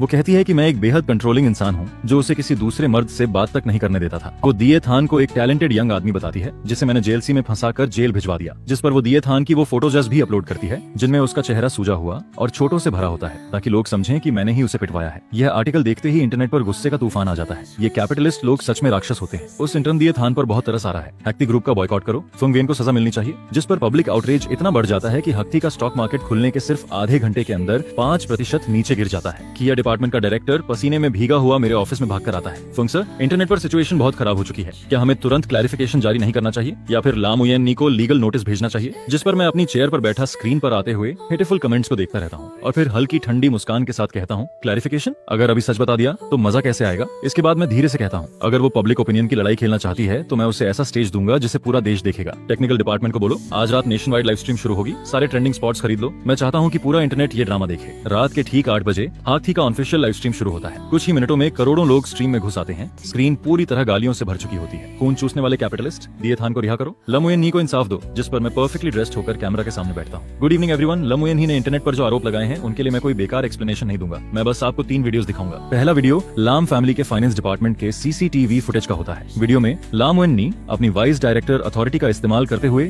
फाइनेंस स्टाफ पर दबाव डालती है। 5 मिलियन तुरंत दिए थान के अकाउंट में ट्रांसफर करो, अगर कोई प्रॉब्लम हुई तो उसकी जिम्मेदारी मेरी होगी। उसका एरोगेंट एटीट्यूड साफ दिखाई दे रहा होता है, जिस पर लाइव कमेंट्स अचानक धीमे पड़ने लगते हैं। इसके बाद दूसरा वीडियो चलता है जिसमें दिए थान अपने रेंटेड रूम में पागलों की तरह चिल्ला रहा होता है। उस बदबूदार औरत के पास पैसे कहाँ गए? अगर पैसे नहीं मिले तो मैं ये जगह तोड़ दूंगा। उसका गुस्से से भरा हुआ ट्विस्टेड चेहरा करोड़ों लोगों के सामने साफ दिखाई दे रहा होता है। और आखिर में मैं डियपथान के फोन से मिले सारे गोल्ड डिगर चैट रिकॉर्ड सबके सामने रिवील कर देता हूँ। इसके बाद मैं डियपथान के ट्रेनिंग ग्रुप चैट्स के स्क्रीनशॉट्स, उसके गैम्बलिंग रिकॉर्ड्स और वो सारे हाई क्वालिटी फोटोज पब्लिक के सामने डाल देता हूँ, जिनमें वो नाइट क्लब में दूसरी लड़कियों के साथ चिपका हुआ दिखाई दे रहा होता है। जिस पर मैं कैमरा की तरफ देखते हुए ठंडी आवाज में कहता हूँ, यही है वो इंसान जिसे मिस लाम उयन नी एक टैलेंटेड और इनोसेंट इंटर्न बता रही थी, जिसे मैंने सपोजिली फंसाया था। मैं बिना एक्सप्रेशन बदले आगे कहता हूँ, लम उयन नी ने कंपनी के पब्लिक फंड्स का मिसयूज करके एक गोल्ड डिगर को पालना शुरू किया, जिसकी वजह से लम ग्रुप पूरी तरह बर्बाद हो गया और डियपथान को करप्शन, फ्रॉड और इलीगल फंड ट्रांसफर के चार्जेस में अरेस्ट किया गया है। जहां तक उसके शरीर पर चोटों की बात है, वो सब उसके लोन शार्क्स ने किया है। पुलिस के पास इस पूरे मामले की कंप्लीट रिपोर्ट मौजूद है। सारे सबूत मैं ऑलरेडी अथॉरिटीज को सबमिट कर चुका हूँ। यह सुनते ही पूरा लाइव स्ट्रीम रूम कुछ सेकंड के लिए बिल्कुल शांत हो जाता है, लेकिन अगले ही पल कमेंट्स ज्वालामुखी की तरह फूट पड़ते हैं। क्या जबरदस्त प्लॉट ट्विस्ट है। इस औरत का दिमाग सच में खराब है। कंपनी का पैसा बॉयफ्रेंड पर उड़ाया, खुद पिटी भी और ऊपर से विक्टिम बनने आ गई। ये डियपथन तो इंसान के नाम पर धब्बा निकला।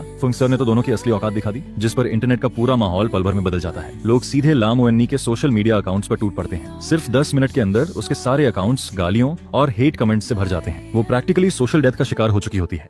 इसके बाद मेरी लीगल टीम ऑफिशियली कोर्ट में केस फाइल कर देती है, जिस पर मैं आखिरी बार कैमरा की तरफ देखकर ठंडी आवाज में कहता हूँ, मेरी डिमांड ज्यादा नहीं है, सिर्फ 100 मिलियन की डिफेमेशन कंपेंसेशन चाहिए। इसके बाद सीन बदलता है। शहर स्लम एरिया में लगातार बारिश हो रही होती है। टूटे हुए एस्बेस्टोस रूफ से पानी टपक कर नीचे रखी टूटी टी टेबल पर गिर रहा होता है। पूरे कमरे में सीलन, सड़े नाले और फंगस की बदबू फैली हुई होती है। मुश्किल से 10 स्क्वायर मीटर के उस छोटे से रेंटेड रूम में हर तरफ कॉकरोचेस घूम रहे होते हैं। लाम उयन नी एक पुरानी फीकी चादर लपेटकर कमरे के कोने में सिकुड़ी बैठी होती है। कल रात के लाइव स्ट्रीम का असर अभी तक खत्म नहीं हुआ होता। उसने फोन बंद कर रखा होता है, क्योंकि उसे इंटरनेट पर भरी गालियां देखने की हिम्मत नहीं होती। तभी अचानक दरवाजे पर जोर जोर से दस्तक होने लगती है, जिस पर लाम उयन नी डरते हुए दरवाजा खोलती है। वो कांप जाती है, क्योंकि उसे लगता है शायद दिए थान के लोन शार्क्स फिर से आ गए हैं। लेकिन बाहर कोर्ट डिलीवरी स्टाफ खड़े होते हैं। मिस लाम उयन नी, कोर्ट नोटिस रिसीव करने के लिए साइन कीजिए। कोर्ट शब्द सुनते ही वो राहत की सांस लेती है, जिस पर वो जल्दी से दरवाजा खोलती है। 2 यूनिफॉर्म पहने हुए कोर्ट एम्प्लॉइज उसके हाथ में एक मोटी फाइल थमा देते हैं और रिसीट पर साइन करवाते हैं। लाम उयन नी कांपते हाथों से साइन करती है। स्टाफ रिसीट लेकर बिना उसकी तरफ दोबारा देखे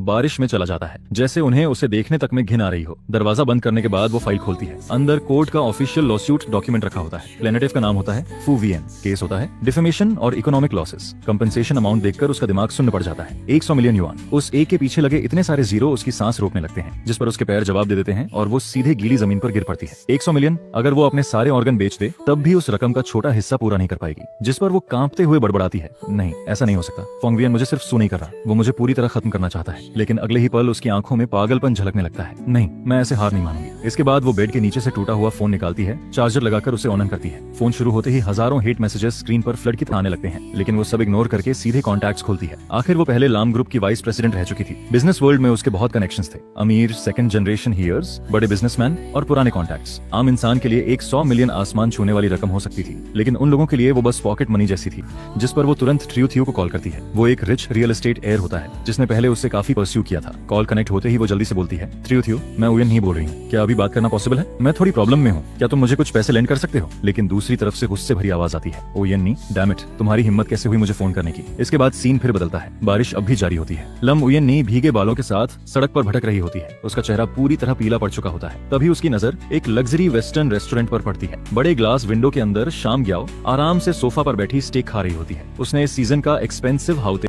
काउचर आउटफिट पहना होता है। लाम उयन नी तुरंत अंदर जाने की कोशिश करती है, लेकिन एंट्रेंस पर मौजूद गार्ड उसे रोक देता है। फटे कपड़ों में अंदर एंट्री अलाउड नहीं है। गार्ड की घृणा भरी नजरें उसके दिल में चुभ जाती हैं, जिस पर वो चुपचाप बारिश में पीछे हट जाती है और ठंडी हवा में कांपने लगती है। करीब आधे घंटे बाद शमगियो अपना हैंडबैग लेकर बाहर निकलती है। उसी समय एक ब्लैक में बैग धीरे धीरे रेस्टोरेंट के सामने आकर रुकती है। एक बॉडीगार्ड जल्दी से बड़ा ब्लैक अम्ब्रेला खोलता है। रियर सीट की विंडो आधी नीचे होती है और अंदर बैठे एक आदमी का साइड प्रोफाइल दिखाई देता है। वो आदमी गोल्ड फ्रेम ग्लासेस पहने होता है। उसकी ऑरा बेहद खतरनाक और दबाव वाली होती है। वो होता है हार्डिन, डिनथिन इन्वेस्टमेंट फंड का चेयरमैन और फुंग वियन का सबसे बड़ा बिजनेस राइवल, जिस पर शाम जाओ मुस्कुराते हुए कार के पास जाती है। हाँ सर, सब काम हो चुका है। लम ग्रुप पूरी तरह कोलैप्स हो चुका है और साउथ सिटी वाला कोर लैंड प्रोजेक्ट अब सीक्रेटली डिनथिन के हाथ में आ गया है। हार्डिन हल्का सा सिर हिलाता है। गुड जॉब, कार में बैठो। यह सुनते ही करीब 10 मीटर दूर खड़ी लम उयन नी पत्थर की तरह जम जाती है। साउथ सिटी वाला लैंड प्रोजेक्ट लम ग्रुप की सबसे वैल्यूएबल एसेट थी। उसे हमेशा लगा था कि बैंक्रप्सी के दौरान बैंक ने उसे चीप प्राइस पर सीज कर लिया। लेकिन वो सीधे डीन थिन के हाथ में कैसे पहुंच गई, जिस पर वो अचानक पागलों की तरह चिल्लाती है शामगियो और बिना सोचे उनकी तरफ दौड़ पड़ती है। मुझे सच बताओ साउथ सिटी लैंड के पीछे क्या चल रहा है? लेकिन बॉडीगार्ड तुरंत रिएक्ट करता है और उसे जोर से धक्का दे देता है, जिस पर लाम युएननी सड़क किनारे पानी भरे गड्ढे में गिर जाती है। उसके पूरे शरीर पर कीचड़ लग जाता है। शामगियो रुकती है, फिर धीरे धीरे मुड़कर उसे ऊपर से देखने लगती है। वो अपने एक्सपेंसिव सिल्क हैंडकेरचिफ से नाक ढकते हुए तिरस्कार भरी आवाज में कहती है, तो ये तुम हो मिस लाम? जिस पर लाम युएननी की आंखें लाल हो जाती हैं। तुमने मुझे धोखा दिया है ना? तुम शुरू से मुझे मैनिपुलेट कर रही थी।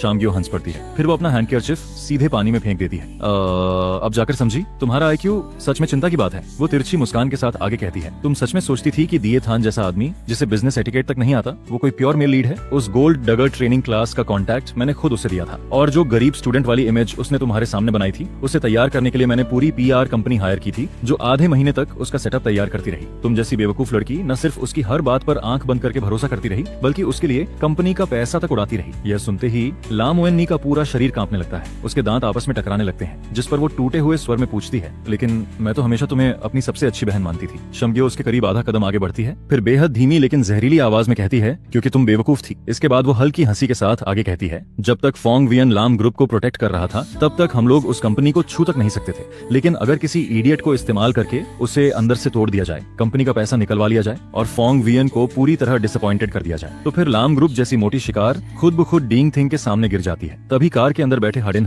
ठंडी आवाज में बोलता है, शामगियो इस कचरे के साथ ज्यादा वक्त बर्बाद मत करो। फोंग वियन ने साउथ सिटी वाले गुंडों की इन्वेस्टिगेशन शुरू कर दी है, हमारे पास अभी और भी काम है। जी हाँ सर। जिस पर शांगिया वापस कार की तरफ मुड़ती है, लेकिन अंदर बैठने से पहले वो आखिरी बार पीछे देखकर मुस्कुराती है। तुम्हें तो मुझे थैंक यू कहना चाहिए मिस लाम, कम से कम मैंने तुम्हें एक full scale brainless romance drama experience करने का मौका तो दिया। अब शो खत्म हो चुका है, अब तुम जा सकती हो। इसके बाद ब्लैक में बैग धीरे धीरे वहाँ से निकल जाती है। उसके टायर्स सड़क के गंदे पानी को उछालते हुए सीधे लाम युएननी के चेहरे पर फेंक देते हैं। लाम युएननी कीचड़ में घुटनों के बल बैठी रह जाती है। उसे आखिरकार समझ आ जाता है, दिए थान झूठ था, उसकी फ्रेंडशिप झूठ थी, उसका तथाकथित ट्रू लव भी झूठ था। यहाँ तक कि जिस परसिस्टेंस पर उसे सबसे ज्यादा गर्व था वो भी सिर्फ दूसरों की डाइनिंग टेबल पर रखा हुआ एक नाइफ था, जिसका इस्तेमाल लाम ग्रुप को टुकड़ों में काटने के लिए किया गया। तभी पीछे से एक ठंडी आवाज सुनाई देती है, मिस लाम युएननी। जिस पर वो अचानक पीछे मुड़ती है। वहाँ लॉयर वुंग खड़ा होता है, जो फुंग वियन का लीगल डायरेक्टर था। उसके साथ कई यूनिफॉर्म पहने एनफोर्समेंट ऑफिसर्स भी मौजूद होते हैं। सबके हाथों में अम्ब्रेला होता है। लम युएननी की आंखें पूरी तरह सुन्न पड़ चुकी होती हैं, जिस पर लॉयर वुंग एक फाइल निकालता है और बिना किसी इमोशन के बोलना शुरू करता है, मिस्टर फोंग वियन ने आपके खिलाफ एक 100 मिलियन युआन की डिफेमेशन ल्यूजिट और बाकी इकोनॉमिक लॉसेस के क्लेम्स फाइल किए हैं, और ताकि आप एसेट्स ट्रांसफर ना कर सकें इसलिए कोर्ट से प्री लिटिगेशन एसेट सीज और अप्रूवल ले लिया गया है। ये सुनते ही लाम युएननी टूटकर चिल्लाने लगती है, मेरे पास अब कुछ नहीं बचा, एक पैसा भी नहीं। लेकिन लॉयर वोंग बिना एक्सप्रेशन बदले उसकी तरफ इशारा करता है, फूसर का ऑर्डर है, जो भी वैल्यूएबल प्रॉपर्टी आपके पास है उसे सीज किया जाएगा। इसके बाद वो उसके हाथ में पकड़े हर्मेस बैग की तरफ इशारा करता है। ये बैग जिसे फॉह सर ने 3 मिलियन युआन देकर ऑक्शन से खरीदा था, आपके गले का वैन क्लीफ एंड अर्पल्स नेकलेस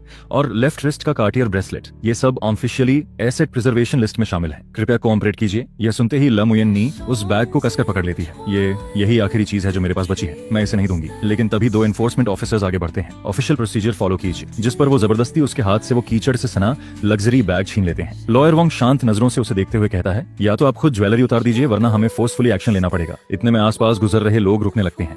सब अपने फोन्स निकालकर रिकॉर्डिंग शुरू कर देते हैं। अरे ये वही औरत नहीं है जो कल लाइव स्ट्रीम में थी? हाँ वही, जिसने कंपनी का पैसा बॉयफ्रेंड पर उड़ाया था। अब देखो सड़क पर एसेट सीज हो रहा है इसका। फ्लैशलाइट्स लगातार चमकने लगती हैं, जिस पर लाम युएननी सबके सामने कांपते हाथों से अपना नेकलेस उतारती है, फिर ब्रेसलेट निकालकर ऑफिसर्स को देती है। हर ज्वेलरी के उतरने के साथ ऐसा लग रहा होता है जैसे उसकी बची हुई आखिरी डिग्निटी भी उससे छीनी जा रही हो। जो ज्वेलरी कभी उसकी स्टेटस सिंबल थी वही अब उसकी ह्यूमिलिएशन की जंजीर बन चुकी होती है। इसके बाद लॉयर वोंग सारे आइटम्स वेरीफाई करता है और फिर जाने के लिए मुड़ जाता है, लेकिन जाने से पहले वो आखिरी बार रुककर कहता है, फूसर ने आपके लिए एक मैसेज छोड़ा है, ये सब अभी सिर्फ शुरुआत है। इसके बाद बारिश और तेज हो जाती है। लम युएननी अकेली उस चमकती हुई सिटी स्ट्रीट के बीच खड़ी रह जाती है। उसके पास अब ना पैसा बचा होता है, ना कोई सहारा, ना कोई सिंपैथी। उसने सब कुछ खो दिया होता है, पावर, मनी, लव, फ्रेंडशिप और यहाँ तक कि अपनी डिग्निटी भी। सबसे डरावनी बात यह थी कि फोंग वियन ने खुद हाथ तक नहीं उठाया, लेकिन उसने सिस्टम और रूल्स का इस्तेमाल करके उसे पूरी तरह बर्बाद कर दिया, जिस पर उसके पैर जवाब दे देते हैं और वो फिर से ठंडे पानी से भरे गड्ढे में गिर जाती है। तभी अचानक बारिश को चीरती हुई एक ब्लैक रोल्स रॉयस फैंटम धीरे धीरे उसके सामने आकर रुकती है। कार पर कोई लाइसेंस प्लेट नहीं होती, उसकी विंडो बिना आवाज किए नीचे होती है। अंदर की लाइट बेहद धुंधली होती है, लेकिन एक आदमी का चेहरा हल्का हल्का दिखाई देता है। उस आदमी की आंखें बेहद ठंडी होती हैं। उसकी प्रेजेंस इतनी भारी होती है कि सांस लेना मुश्किल लगने लगता है। वो धीरे से लाम युएननी की तरफ देखता है जो कीचड़ में गिरी हुई होती है,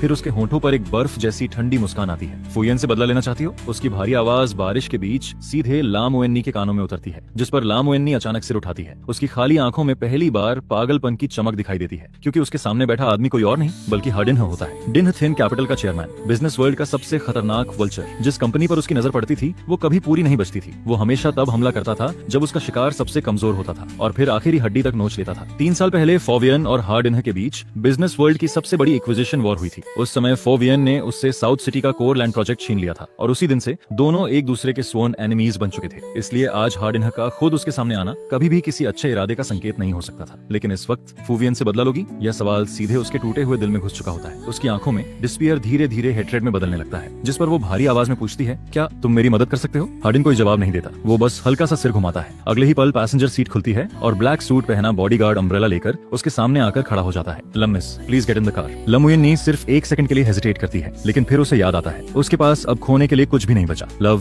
friendship, money, dignity. Phung Vien उससे सब कुछ छीन चुका था। पूरा इंटरनेट उसके ह्यूमिलिएशन का मजाक बना चुका था, जिस पर वो लड़खड़ाते हुए उठती है और कार के अंदर बैठ जाती है। कार डोर बंद होते ही बाहर की बारिश की आवाज कट जाती है। अंदर का माहौल गर्म और आरामदायक होता है। Soft touch leather seats, expensive perfume और लग्जरी की खुशबू पूरे केबिन में फैली होती है। उसके भीगे हुए कपड़ों से सीट पर पानी फैल जाता है, लेकिन अब उसे इन चीजों की परवाह नहीं होती।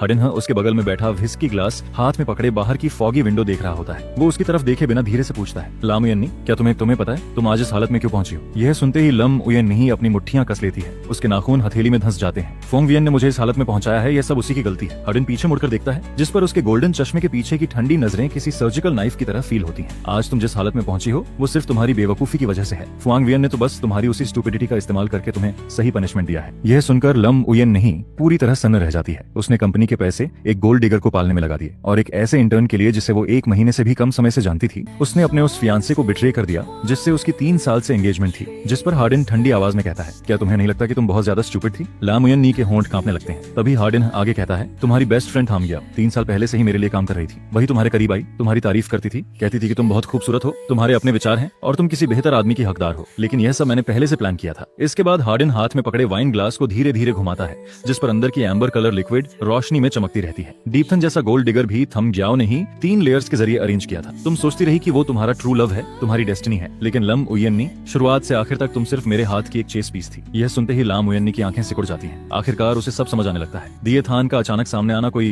कोइंसिडेंस नहीं था। थाम ग्याओ की सलाह भी किसी सच्ची फ्रेंडशिप की वजह से नहीं थी। यह पूरा खेल पहले से केयरफुली सेट किया गया था और वो खुद बस एक पपेट बन चुकी थी जिसे लोग कंट्रोल कर रहे थे। लेकिन क्यों? मेरे साथ ही क्यों? वह दांत भींचकर पूछती है, जिस पर हार्डिन बिना झिझक जवाब देता है, क्योंकि फोंग वियन को हैंडल करना बहुत मुश्किल था। वह हर काम बिना कोई लूपहोल छोड़े करता है। मैं उसकी कोई कमजोरी नहीं ढूंढ पाया, लेकिन उसकी सबसे बड़ी वीकनेस तुम थी। बस तुम्हें एक टाइम बॉम्ब बनाना था, फिर फोंग वियन खुद ही बर्बाद हो जाता। तो तुमने मेरा इस्तेमाल किया? लाम उयन नी कांपती आवाज में पूछती है। हाँ, हार्डिन सीधे जवाब देता है, मैंने थाम ग्याओ से कहा कि वो तुम्हें ट्रू लव के पीछे भागने के लिए एनकरेज करे, ताकि दिए थान धीरे धीरे लाम ग्रुप का पैसा खींच सके। तुम सोचती रही कि तुम प्यार के लिए सैक्रिफाइस कर रही हो, लेकिन असल में तुम मेरी मदद कर रही थी, ताकि फोंग वियन और लाम ग्रुप दोनों साथ में खत्म हो जाएं। यह सुनकर लाम उयन नी का पूरा शरीर कांपने लगता है। उसे वो सारी रातें याद आने लगती हैं जब थाम ग्याओ उसका हाथ पकड़कर कहती थी, उयन नी, तुम इससे कहीं बेहतर डिजर्व करती हो। और फिर उसे दिए थान की वो मासूम आंखें याद आती हैं जब उसने कहा था, सिस्टर उयन नी, मैं तो बस एक गरीब स्टूडेंट हूँ। इसके बाद उसे याद आता है कि कैसे उसने बार बार दिए थान की वजह से फोंग वियन से लड़ाई की और हर बार उसके सेल्फ रिस्पेक्ट को कुचलती रही। अब जाकर उसे समझ आता है कि यह सब किसी और के लिखे हुए स्क्रिप्ट का हिस्सा था और वो खुद उस कहानी की साइड कैरेक्टर भी नहीं थी, बस इस्तेमाल होने वाला एक प्रॉपर थी। तो अब तुम मुझसे क्या चाहते हो? यूएनई की आवाज अब पूरी तरह ठंडी हो चुकी थी,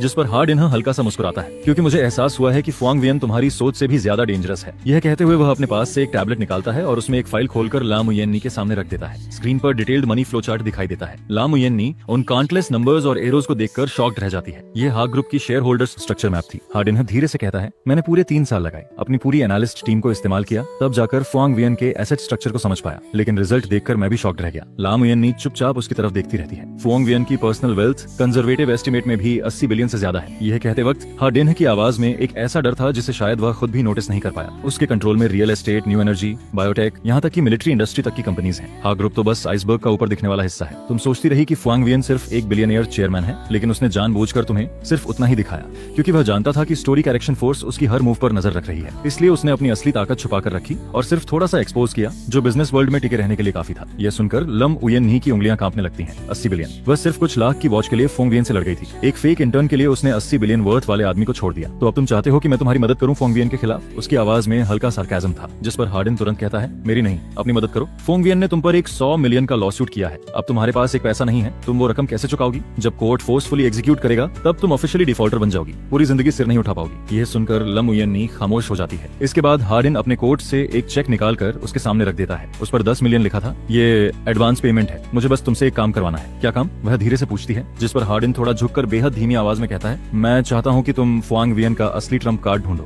उसकी रियल एसेट लेआउट, उसका हिडन कैपिटल सोर्स, उसका ओवरसीज स्ट्रक्चर। अगर ये सब मेरे हाथ लग गया तो मैं उसे पूरी तरह बिजनेस वर्ल्ड में डिस्ट्रॉय कर दूंगा। लामुयन्नी कड़वी हंसी हंसती है, लेकिन मैं यह सब कैसे ढूंढ सकती हूँ? अब तो मैं उसकी कंपनी के गेट तक नहीं जा सकती, तुम्हें वहां जाने की जरूरत नहीं है। हाँ, डिन टैबलेट में दूसरी फाइल खोलते हुए कहता है, तुम 3 साल तक उसकी फियांसी थी, क्या उसने कभी तुम्हें कोई डॉक्यूमेंट, कोई फाइल, कोई की या कोई ऐसी चीज दी थी जो उस वक्त नॉर्मल लगी हो लेकिन अब सोचने पर सस्पिशियस लगती हो? यह सुनकर लम उयन्नी गहरी सोच में डूब जाती है। पिछले 3 साल की मेमोरीज तेजी से उसके दिमाग में घूमने लगती हैं। फुआंग वियन की विला, उसका ऑफिस, उसका अपार्टमेंट, और तभी अचानक उसके दिमाग में एक सीन फ्लैश होता है। वह 1 साल पहले की रात थी। फुआंग वियन ने बहुत ज्यादा शराब पी रखी थी। जब वह अपार्टमेंट लौटा तब रात के 2 बज चुके थे। उस वक्त वह लिविंग रूम में उसका इंतजार कर रही थी। जैसे ही उसने दरवाजा खोला वह पूरी तरह नशे में था और उसके हाथ में एक एनवेलप कसकर पकड़ा हुआ था। ये क्या है? उसने उस वक्त पूछा था, जिस पर फुआंग वियन बस एक नजर उसकी तरफ डालता है और एनवेलप को स्टडी रूम के सेफ में रख देता है। कुछ नहीं, बस कुछ पर्सनल चीजें हैं।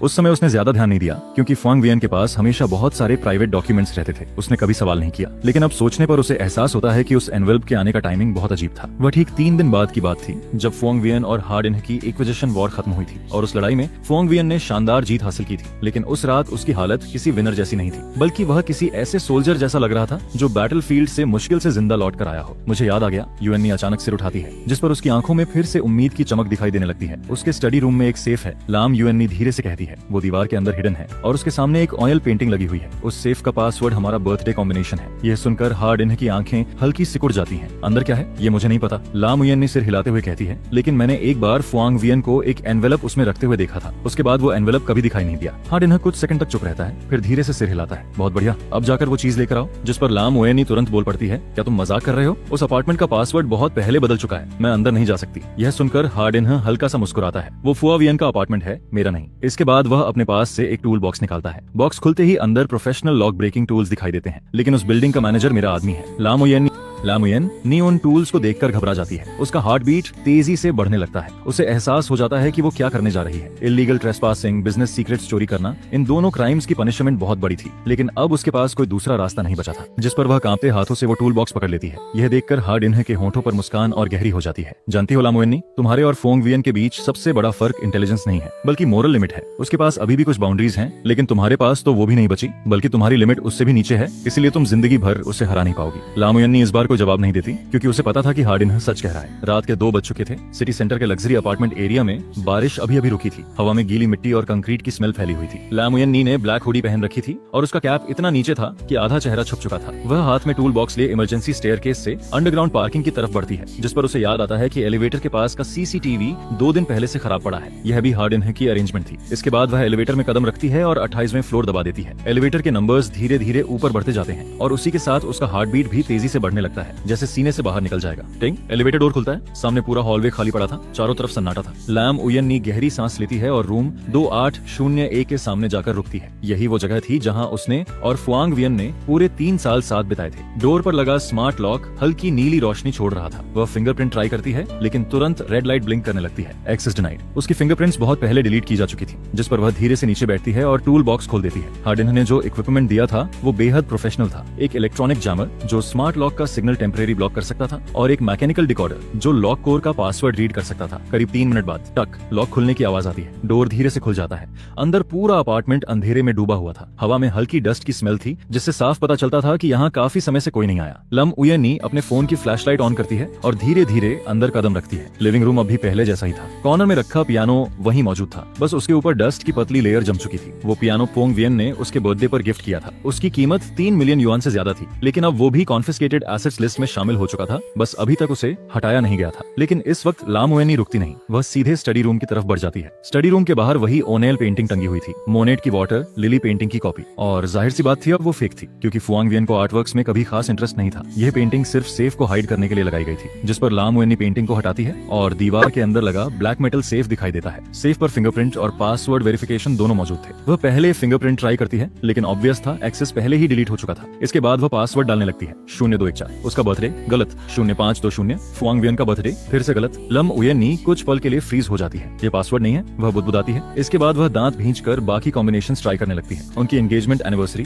फुआंग वियन की कंपनी फाउंडेशन डे, यहाँ तक कि डीएफ थन का बर्थडे भी। लेकिन हर बार सिर्फ एरर आता है और तभी अचानक सेफ से तेज अलार्म बजने लगता है, बीप बीप बीप। ये सुनकर लाम युएन नी डरकर पीछे हट जाती है। उसका दिल गले तक आ चुका था। वह तुरंत जैमर एक्टिवेट करके अलार्म सिग्नल ब्लॉक करने की कोशिश करती है। कुछ सेकंड बाद अलार्म बंद हो जाता है, लेकिन उसी दौरान उसकी नजर सेफ के नीचे रखी एक हिडन डॉक्यूमेंट फाइल पर पड़ती है, जो अलार्म वाइब्रेशन की वजह से हल्की बाहर खिसक गई थी। वह तुरंत उसे उठाकर खोलती है। पहला डॉक्यूमेंट देखकर उसकी सांसें रुक जाती हैं। यह एक ट्रस्ट एग्रीमेंट था और बेनिफिशियरी सेक्शन में उसका नाम लिखा हुआ था, लाम युएन नी। ये देखकर उसकी आंखें कांपने लगती हैं। इसका मतलब था कि अगर वह फुआंग वियन से शादी कर लेती तो ऑटोमेटिकली इस मैसिव ट्रस्ट फंड की हेयर बन जाती। और यह एग्रीमेंट 1 साल पहले साइन हुआ था। उस वक्त दोनों अलग भी नहीं हुए थे। मतलब उस समय फुआंग वियन सच में उसके साथ पूरी जिंदगी बिताना चाहता था। ये सोचते ही लाम युएन नी का गला भर आता है। उसकी आंखें जलने लगती हैं। इसके बाद वह बाकी डॉक्यूमेंट्स पलटती है। तीसरा पेपर एक हैंड राइटन लेटर था और वह हैंड राइटिंग वह तुरंत पहचान जाती है। ये फुआंग वियन की राइटिंग थी। लेटर बहुत छोटा था। हुएन नी, अगर तुम ये लेटर पढ़ रही हो तो इसका मतलब है कि या तो मैं अब इस दुनिया में नहीं हूँ या फिर हम पहले जैसे नहीं रहे। इस सेफ के अंदर जो कुछ भी है वो मेरी जिंदगी भर की कमाई है। मैं ये सब तुम्हें हमारी शादी वाले दिन बताना चाहता था, लेकिन मुझे लगा लिखकर छोड़ना ज्यादा बेहतर होगा। शेनशी चैरिटी फंड के शेयर्स हमारे फ्यूचर चाइल्ड के लिए हैं और ट्रस्ट फंड की बाकी प्रॉपर्टी तुम्हारे और बच्चे के लिए। अगर किसी दिन मैं तुम्हारे साथ ना रहूं तब भी तुम दोनों अच्छी जिंदगी जी सको। मुझे पता है तुम्हें पसंद नहीं कि मैं हर चीज कंट्रोल करूं, लेकिन मैं बस एक साधारण इंसान हूं और ऐसे लोग अपना प्यार सिर्फ प्रैक्टिकल तरीकों से ही दिखा पाते हैं। अगर किसी दिन तुम ये लेटर पढ़ो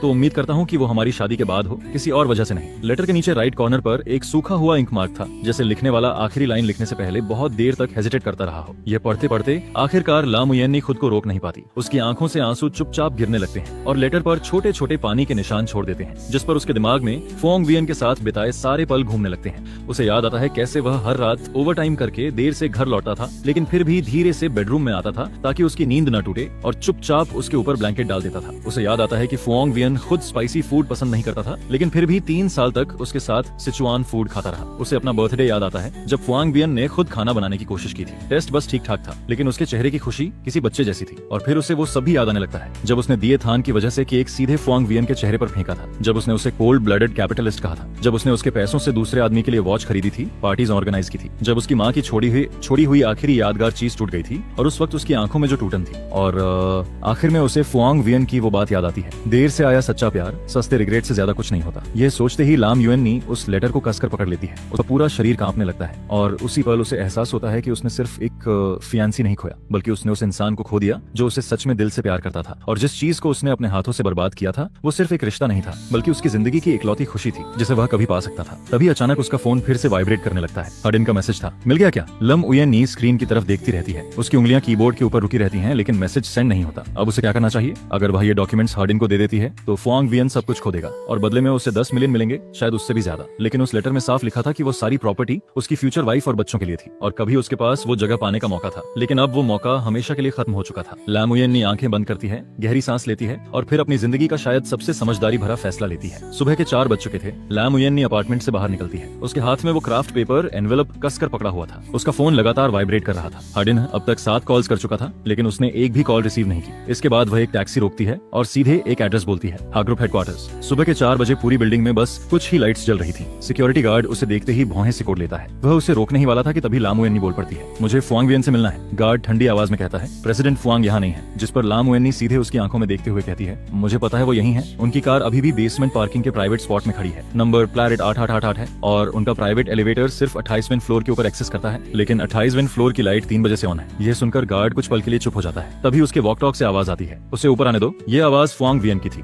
इसके बाद लाम युएन नी को 28वें फ्लोर वाले सीईओ ऑफिस तक ले जाया जाता है। ऑफिस का दरवाजा पहले से खुला हुआ था। फुआंग वियन डेस्क के पीछे बैठा हुआ था। उसके सामने डॉक्यूमेंट्स का बड़ा ढेर पड़ा था। उसने डार्क ग्रे कैशमेयर स्वेटर पहन रखा था। उसकी स्लीव्स कोहनी तक मुड़ी हुई थी और उसके हाथ पर पुराना स्कार साफ दिखाई दे रहा था। यह वही चोट थी जो उसे 3 साल पहले लगी थी जब उसने लाम उयन नी को टूटे हुए ग्लास से बचाया था, जिस पर लम उयन नी उस स्कार को देखते ही इमोशनल हो जाती है। उसकी आंखें फिर से भरने लगती हैं। अंदर आओ, फुआंग वियन बिना सिर उठाए कहता है, और डोर बंद कर दो। लम उयन नी अंदर आती है, डोर बंद करती है और उसके डेस्क के सामने जाकर खड़ी हो जाती है। तो हाँ, जिन्होंने तुम्हें यहाँ कुछ लेने भेजा है। फुआंग वियन आखिरकार सिर उठाता है। उसकी आंखें शांत थीं, इतनी शांत जैसे किसी बिना लहर वाली झील का पानी। लाम युएन नी शॉक्ड रह जाती है। तुम्हें पता था? जिस पर फुआंग वियन चेयर से टिकते हुए कहता है, तुम्हें लगता है हार्डिन ने बिल्डिंग मैनेजमेंट में जो आदमी लगाया था उसके बारे में मुझे पता नहीं होगा, और तुम्हें लगता है कि सीसीटीवी खराब हुआ और मुझे नोटिस ही नहीं हुआ। यह सुनते ही लम उयन नी की रीढ़ में ठंड दौड़ जाती है। मुझे शुरू से सब पता था, फुआंग वियन शांत आवाज में कहता है। मैंने जानबूझकर तुम्हें अंदर आने दिया। क्यों? क्यों? वह कांपती आवाज में पूछती है। क्योंकि मैं देखना चाहता था कि आखिर तुम क्या चुनोगी। फुआंग वियन के होंठों पर हल्की मुस्कान आती है, लेकिन वो मुस्कान खुशी वाली नहीं थी। उसमें एक अजीब सी थकान और जटिल इमोशन छुपा हुआ था। अगर तुम वो डॉक्यूमेंट्स हार्ड डिनर को दे देती तो तुम ऑफिशियली मेरी दुश्मन बन जाती, और दुश्मनों के साथ मैं कभी मेसी नहीं दिखाता। वह कुछ पल रुकता है। लेकिन अगर तुम ऐसा नहीं करती तो कम से कम इसका मतलब यह होता कि तुम अभी भी इतनी होपलेस नहीं हुई हो। यह सुनकर लाम उयेन धीरे से एनवेलप डेस्क पर रख देती है। मैंने उसे कुछ नहीं दिया।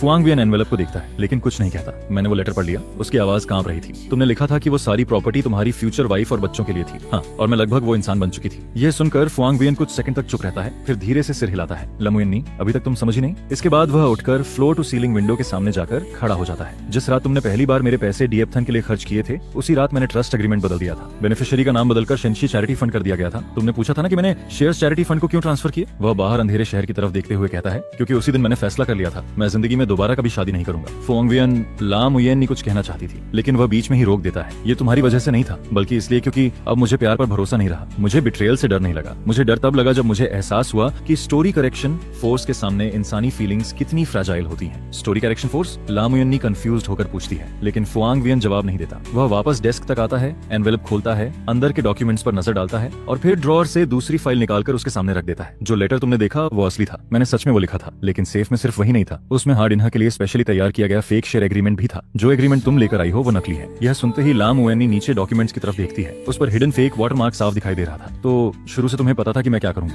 नहीं। फुआंग वियन वापस चेयर पर बैठता है। मैं बस गैम्बल कर रहा था। अगर तुम पूरा एनवेलप हार्ड इनहा को दे देती तो वह वो लेटर भी पढ़ लेता। उस लेटर में कोई बिजनेस सीक्रेट नहीं था। उसमें सिर्फ वो बातें थी जो मैं तुम्हें कहना चाहता था। अगर हार्ड इनहा उसे पढ़ता भी तो मुझे कोई नुकसान नहीं होता, लेकिन तुम अपनी आखिरी चांस हमेशा के लिए खो देती। वह कुछ पल रुकता है, लेकिन तुमने ऐसा नहीं किया। तुम सिर्फ फेक एग्रीमेंट लेकर आई और लेटर वहीं छोड़ दिया। इसका मतलब है कि तुम्हारे अंदर अभी भी थोड़ा कॉन्शियंस बचा हुआ है। लमुयनी का मुंह खुलता है, लेकिन उसके पास बोलने के लिए शब्द नहीं बचते। तभी फुआंग वियन डेस्क पर रखे एक ब्लैक डिवाइस की तरफ इशारा करता है। तुम्हारी और हार्ड इनहा की पूरी बातचीत रिकॉर्ड हो चुकी है, और तुम्हारे हाथ में जो टूल बॉक्स था उसमें ट्रैकर और बगिंग डिवाइस भी लगा हुआ था। यह सुनकर लाम उयेन की आंखें कांपने लगती हैं। तुमने मेरा इस्तेमाल किया? जिस पर फुआंग वियन बिना किसी गिल्ट के जवाब देता है, ठीक वैसे ही जैसे हार्ड इनहा ने किया। यह सुनते ही लाम उयेन के पैरों से ताकत निकल जाती है। वह सीधे चेयर पर गिर पड़ती है, और उसी पल उसे एहसास होता है कि अपनी 26 साल की जिंदगी में शायद आज तक वह कभी सच में जागी ही नहीं थी। वह सोचती रही कि वो ट्रू लव के पीछे भाग रही है, लेकिन आखिर में किसी और की चेस पीस बन गई। वह सोचती रही कि वो फुआंग वियन से बदला ले रही है, लेकिन असल में वो पहले से सेट ट्रैप में फंस रही थी। वह सोचती रही कि आखिरकार उसने सही फैसला लिया है, लेकिन सच्चाई यह थी कि वो फैसला भी किसी और के कैलकुलेशन के अंदर था। फुआंग वियन, उसकी आवाज टूटने लगती है। आखिर तुम इंसान हो भी या नहीं? जिस पर फुआंग वियन धीरे धीरे उसके सामने आकर खड़ा हो जाता है। उसकी नजरें ऊपर से नीचे तक उसे देखती हैं। क्या मैं इंसान नहीं लगता? मैं एक कैपिटलिस्ट हूँ, और कैपिटलिस्ट के पास इमोशंस नहीं होते, उनके पास सिर्फ प्रॉफिट होता है। तो फिर वो लेटर क्या था? लाम उयेन रोते हुए पूछती है। वो ट्रस्ट एग्रीमेंट, क्या वो सभी फेक था? फुआंग वियन काफी देर तक चुप खड़ा रहता है। विंडो के बाहर आसमान धीरे धीरे उजाला पकड़ने लगता है। डॉन आने से पहले का अंधेरा हमेशा सबसे ज्यादा गहरा होता है। कुछ देर बाद आखिरकार वह धीमी आवाज में बोलता है, वो ट्रस्ट एग्रीमेंट असली था, और वो लेटर भी असली था। यह सुनते ही लम उयेन सिर उठाती है। उसकी आंखें पूरी तरह आंसुओं से भीगी हुई थी। 1 साल पहले फुआंग वियन खिड़की के बाहर देखते हुए कहता है, मैं सच में तुम्हारे साथ पूरी जिंदगी बिताना चाहता था। वह कुछ पल रुकता है, लेकिन ये सब तुमने खुद अपने हाथों से बर्बाद कर दिया। मैं इसे ठीक कर सकती हूँ? लम उयेन रोते हुए कहती है, मुझे सच में अपनी गलती समझ आ चुकी है। जिस पर फुआंग वियन धीरे से सिर हिलाता है। नहीं, तुम इसे ठीक नहीं कर सकती। क्या तुम्हें पता है कि थम जाओ और दिएपथन तुम्हें इतनी आसानी से क्यों मैनिपुलेट कर पाए? वजह यह नहीं थी कि तुम बेवकूफ थी, बल्कि इसलिए क्योंकि तुम्हारे दिल की गहराई में तुमने कभी सच में मुझसे प्यार किया ही नहीं। मैं तुमसे प्यार करती हूँ। लाम उयेन लगभग चीख पड़ती है, लेकिन फुआंग वियन की आवाज अब भी शांत रहती है। नहीं, तुम्हें सिर्फ वो काइंडनेस पसंद थी जो मैं तुम्हें देता था। तुम्हें वो बैग्स पसंद थे जो मैं खरीद कर देता था। तुम्हें वो फीलिंग पसंद थी जब मैं तुम्हारे लिए कार्ड स्वाइप करता था। तुम्हें वो स्टेटस पसंद था जो मेरे साथ रहने से मिलता था, लेकिन तुमने कभी मुझे प्यार नहीं किया। तुम्हें सिर्फ वो जिंदगी पसंद थी जो मैं तुम्हें दे सकता था। इसके बाद वह उसकी तरफ मुड़कर देखता है। अगर ऐसा नहीं है तो बताओ, 3 साल साथ रहने के बाद भी क्या तुम्हें पता है कि मुझे सबसे ज्यादा कौन सा खाना पसंद है? क्या तुम्हें पता है कि मुझे कौन सा कलर सबसे ज्यादा नापसंद है? क्या तुम्हें पता है कि मैं हर रात कितने बजे सोता हूँ? यह सुनकर लाम उयेन का मुंह खुलता है, लेकिन उसके पास कोई जवाब नहीं था। फुआंग वियन फिर धीरे से पूछता है, बताओ मुझे कौन सा खाना पसंद है? Sichuan food? लम उयेन हिचकिचाते हुए बोलती है। यह सुनकर फुआंग वियन हल्का सा मुस्कुराता है। उस मुस्कान में थकान भी थी, दर्द भी, और एक अजीब सी राहत भी। मुझे स्पाइसी फूड बिल्कुल पसंद नहीं। मैंने सिर्फ तुम्हारी वजह से 3 साल तक सिचुआन फूड खाया। यह सुनते ही आखिरकार लम उयेन पूरी तरह टूट जाती है। वह डेस्क पर झुककर जोर जोर से रोने लगती है। उसकी सिसकियां पूरे ऑफिस में गूंजने लगती हैं, लेकिन फुआंग वियन उसे ना दिलासा देता है, ना उसे रोकता है। वह बस चुपचाप विंडो के पास खड़ा रहता है और धीरे धीरे उगती हुई सुबह को देखता रहता है। सुबह के 8 बजे डिनथिन कैपिटल के मीटिंग रूम में हार्डिन बैठा हुआ था। उसके सामने वही शेयर ट्रांसफर एग्रीमेंट रखा था जो लम उयेन सेफ से लेकर आई थी। उसकी legal team already documents verify कर चुकी थी। अग्रीमेंट असली था। फुआंग वियन ने सच में हेनक ग्रुप के 47% शेयर्स शेनशी चैरिटी फंड को ट्रांसफर कर दिए थे, और ऊपर से देखने पर उस चैरिटी फंड का फुआंग वियन से कोई डायरेक्ट कनेक्शन नहीं था, जिस पर हार्डिन के होंठों पर स्मग स्माइल आ जाती है। तो आखिरकार फुआंग वियन डर गया। उसे डर है कि स्टोरी करेक्शन फोर्स उसकी सारी संपत्ति निगल जाएगी, इसीलिए वो अपनी कोर एसेट्स अलग कर रहा है। तभी उसका असिस्टेंट पूछता है, हाँ टोंग, अब आगे क्या करना है? हार्डिन टेबल पर रखे डॉक्यूमेंट्स की तरफ इशारा करता है। इन डॉक्यूमेंट्स को मीडिया में लीक कर दो। न्यूज फैलाओ कि फुआंग वियन इलीगल एसेट ट्रांसफर कर रहा है। टैक्स एवेशन और मनी लॉन्ड्रिंग का भी सस्पेशन डालो। जब पब्लिक ओपिनियन भड़क जाएगा तब हम शेयर होल्डर आइडेंटिटी इस्तेमाल करके कोर्ट से इन एसेट्स को फ्रीज करवाएंगे। और उसके बाद असिस्टेंट फिर पूछता है। यह सुनकर हार्डिन जोर से हंसने लगता है। उसके बाद फुआंग वियन आसमान से गिरकर सीधे कीचड़ में पहुंचेगा। उसे समझ आएगा कि हार्डिन को दुश्मन बनाने का अंजाम क्या होता है। लेकिन तभी अचानक मीटिंग रूम का दरवाजा खुलता है। हार्डिन की सेक्रेटरी जल्दी से अंदर आती है। उसके चेहरे पर अजीब सा एक्सप्रेशन था। हाटोंग,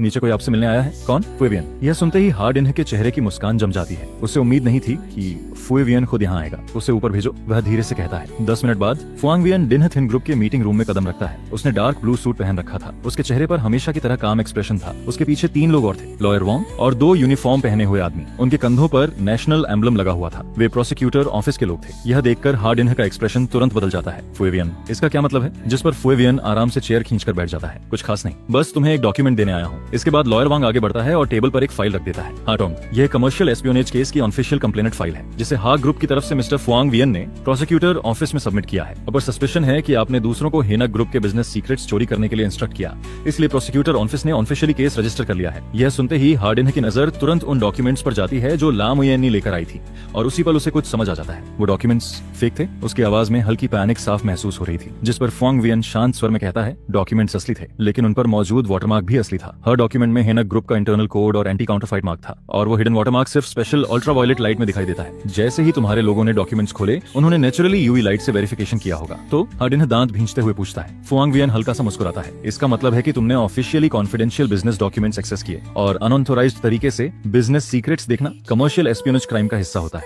यह सुनते ही हार्डिन का चेहरा पूरी तरह डार्क पड़ जाता है। फुआंग वियन, तूने मुझे ट्रैप किया? जिस पर फुआंग वियन धीरे से खड़ा होता है। बराबरी हो गई। तुमने मुझे 3 साल तक मैनिपुलेट किया, मैंने भी तुम्हें 3 साल तक कैलकुलेट किया। काफी फेयर डील है। इसके बाद प्रोसिक्यूटर ऑफिस के लोग आगे बढ़ते हैं और ऑफिशियल पेपर्स दिखाते हैं। मिस्टर हार्डिन, कृपया इन्वेस्टिगेशन में कोऑपरेट कीजिए। हार्डिन पहले उन दोनों लोगों को देखता है, फिर फुआंग वियन की तरफ, और अचानक जोर से हंसने लगता है। उसकी हंसी पूरे रूम में गूंजती है। फुआंग वियन, क्या तुझे लगता है इससे मैं खत्म हो जाऊंगा? दीन थिन कैपिटल लाम ग्रुप नहीं है, तू मुझे नहीं गिरा सकता। लेकिन फुआंग वियन दरवाजे की तरफ बढ़ते हुए शांत आवाज में जवाब देता है, मुझे डिन थिन कैपिटल को गिराने में कोई इंटरेस्ट नहीं है। वह पीछे मुड़कर उसकी तरफ देखता है। मुझे सिर्फ तुम्हें गिराना है। क्या मतलब? हार्डिन का चेहरा बदल जाता है। मतलब ये कि मैंने प्रोसिक्यूटर ऑफिस में कंप्लेंट कंपनी के खिलाफ नहीं है, तुम्हारे खिलाफ की है। कमर्शियल एस्पियोनेज क्राइम का सब्जेक्ट इंसान होता है, कंपनी नहीं। तुम जेल जाओगे, लेकिन डिन थिन कैपिटल नया सीईओ अपॉइंट करके चलता रहेगा। ये सुनते ही हार्डिन के चेहरे की आखिरी मुस्कान भी गायब हो जाती है। लेकिन फुआंग वियन की आवाज अब भी उतनी ही शांत रहती है। लेकिन शेयर होल्डर्स क्या सोचेंगे? उनका फॉर्मर सीईओ कमर्शियल एस्पियोनेज के क्राइम में जेल गया। क्या उन्हें उस नए सक्सेसर पर भरोसा होगा जिसे एक क्रिमिनल ने चुना हो? हर शब्द किसी नेल की तरह हार्डिन के दिमाग में धंसता चला जाता है। पूरा रूम खामोश हो जाता है। इसके बाद फुआंग वियन बिना रुके मीटिंग रूम से बाहर निकल जाता है। पीछे से हार्डिन की गुस्से भरी चीख सुनाई देती है। फुआंग वियन,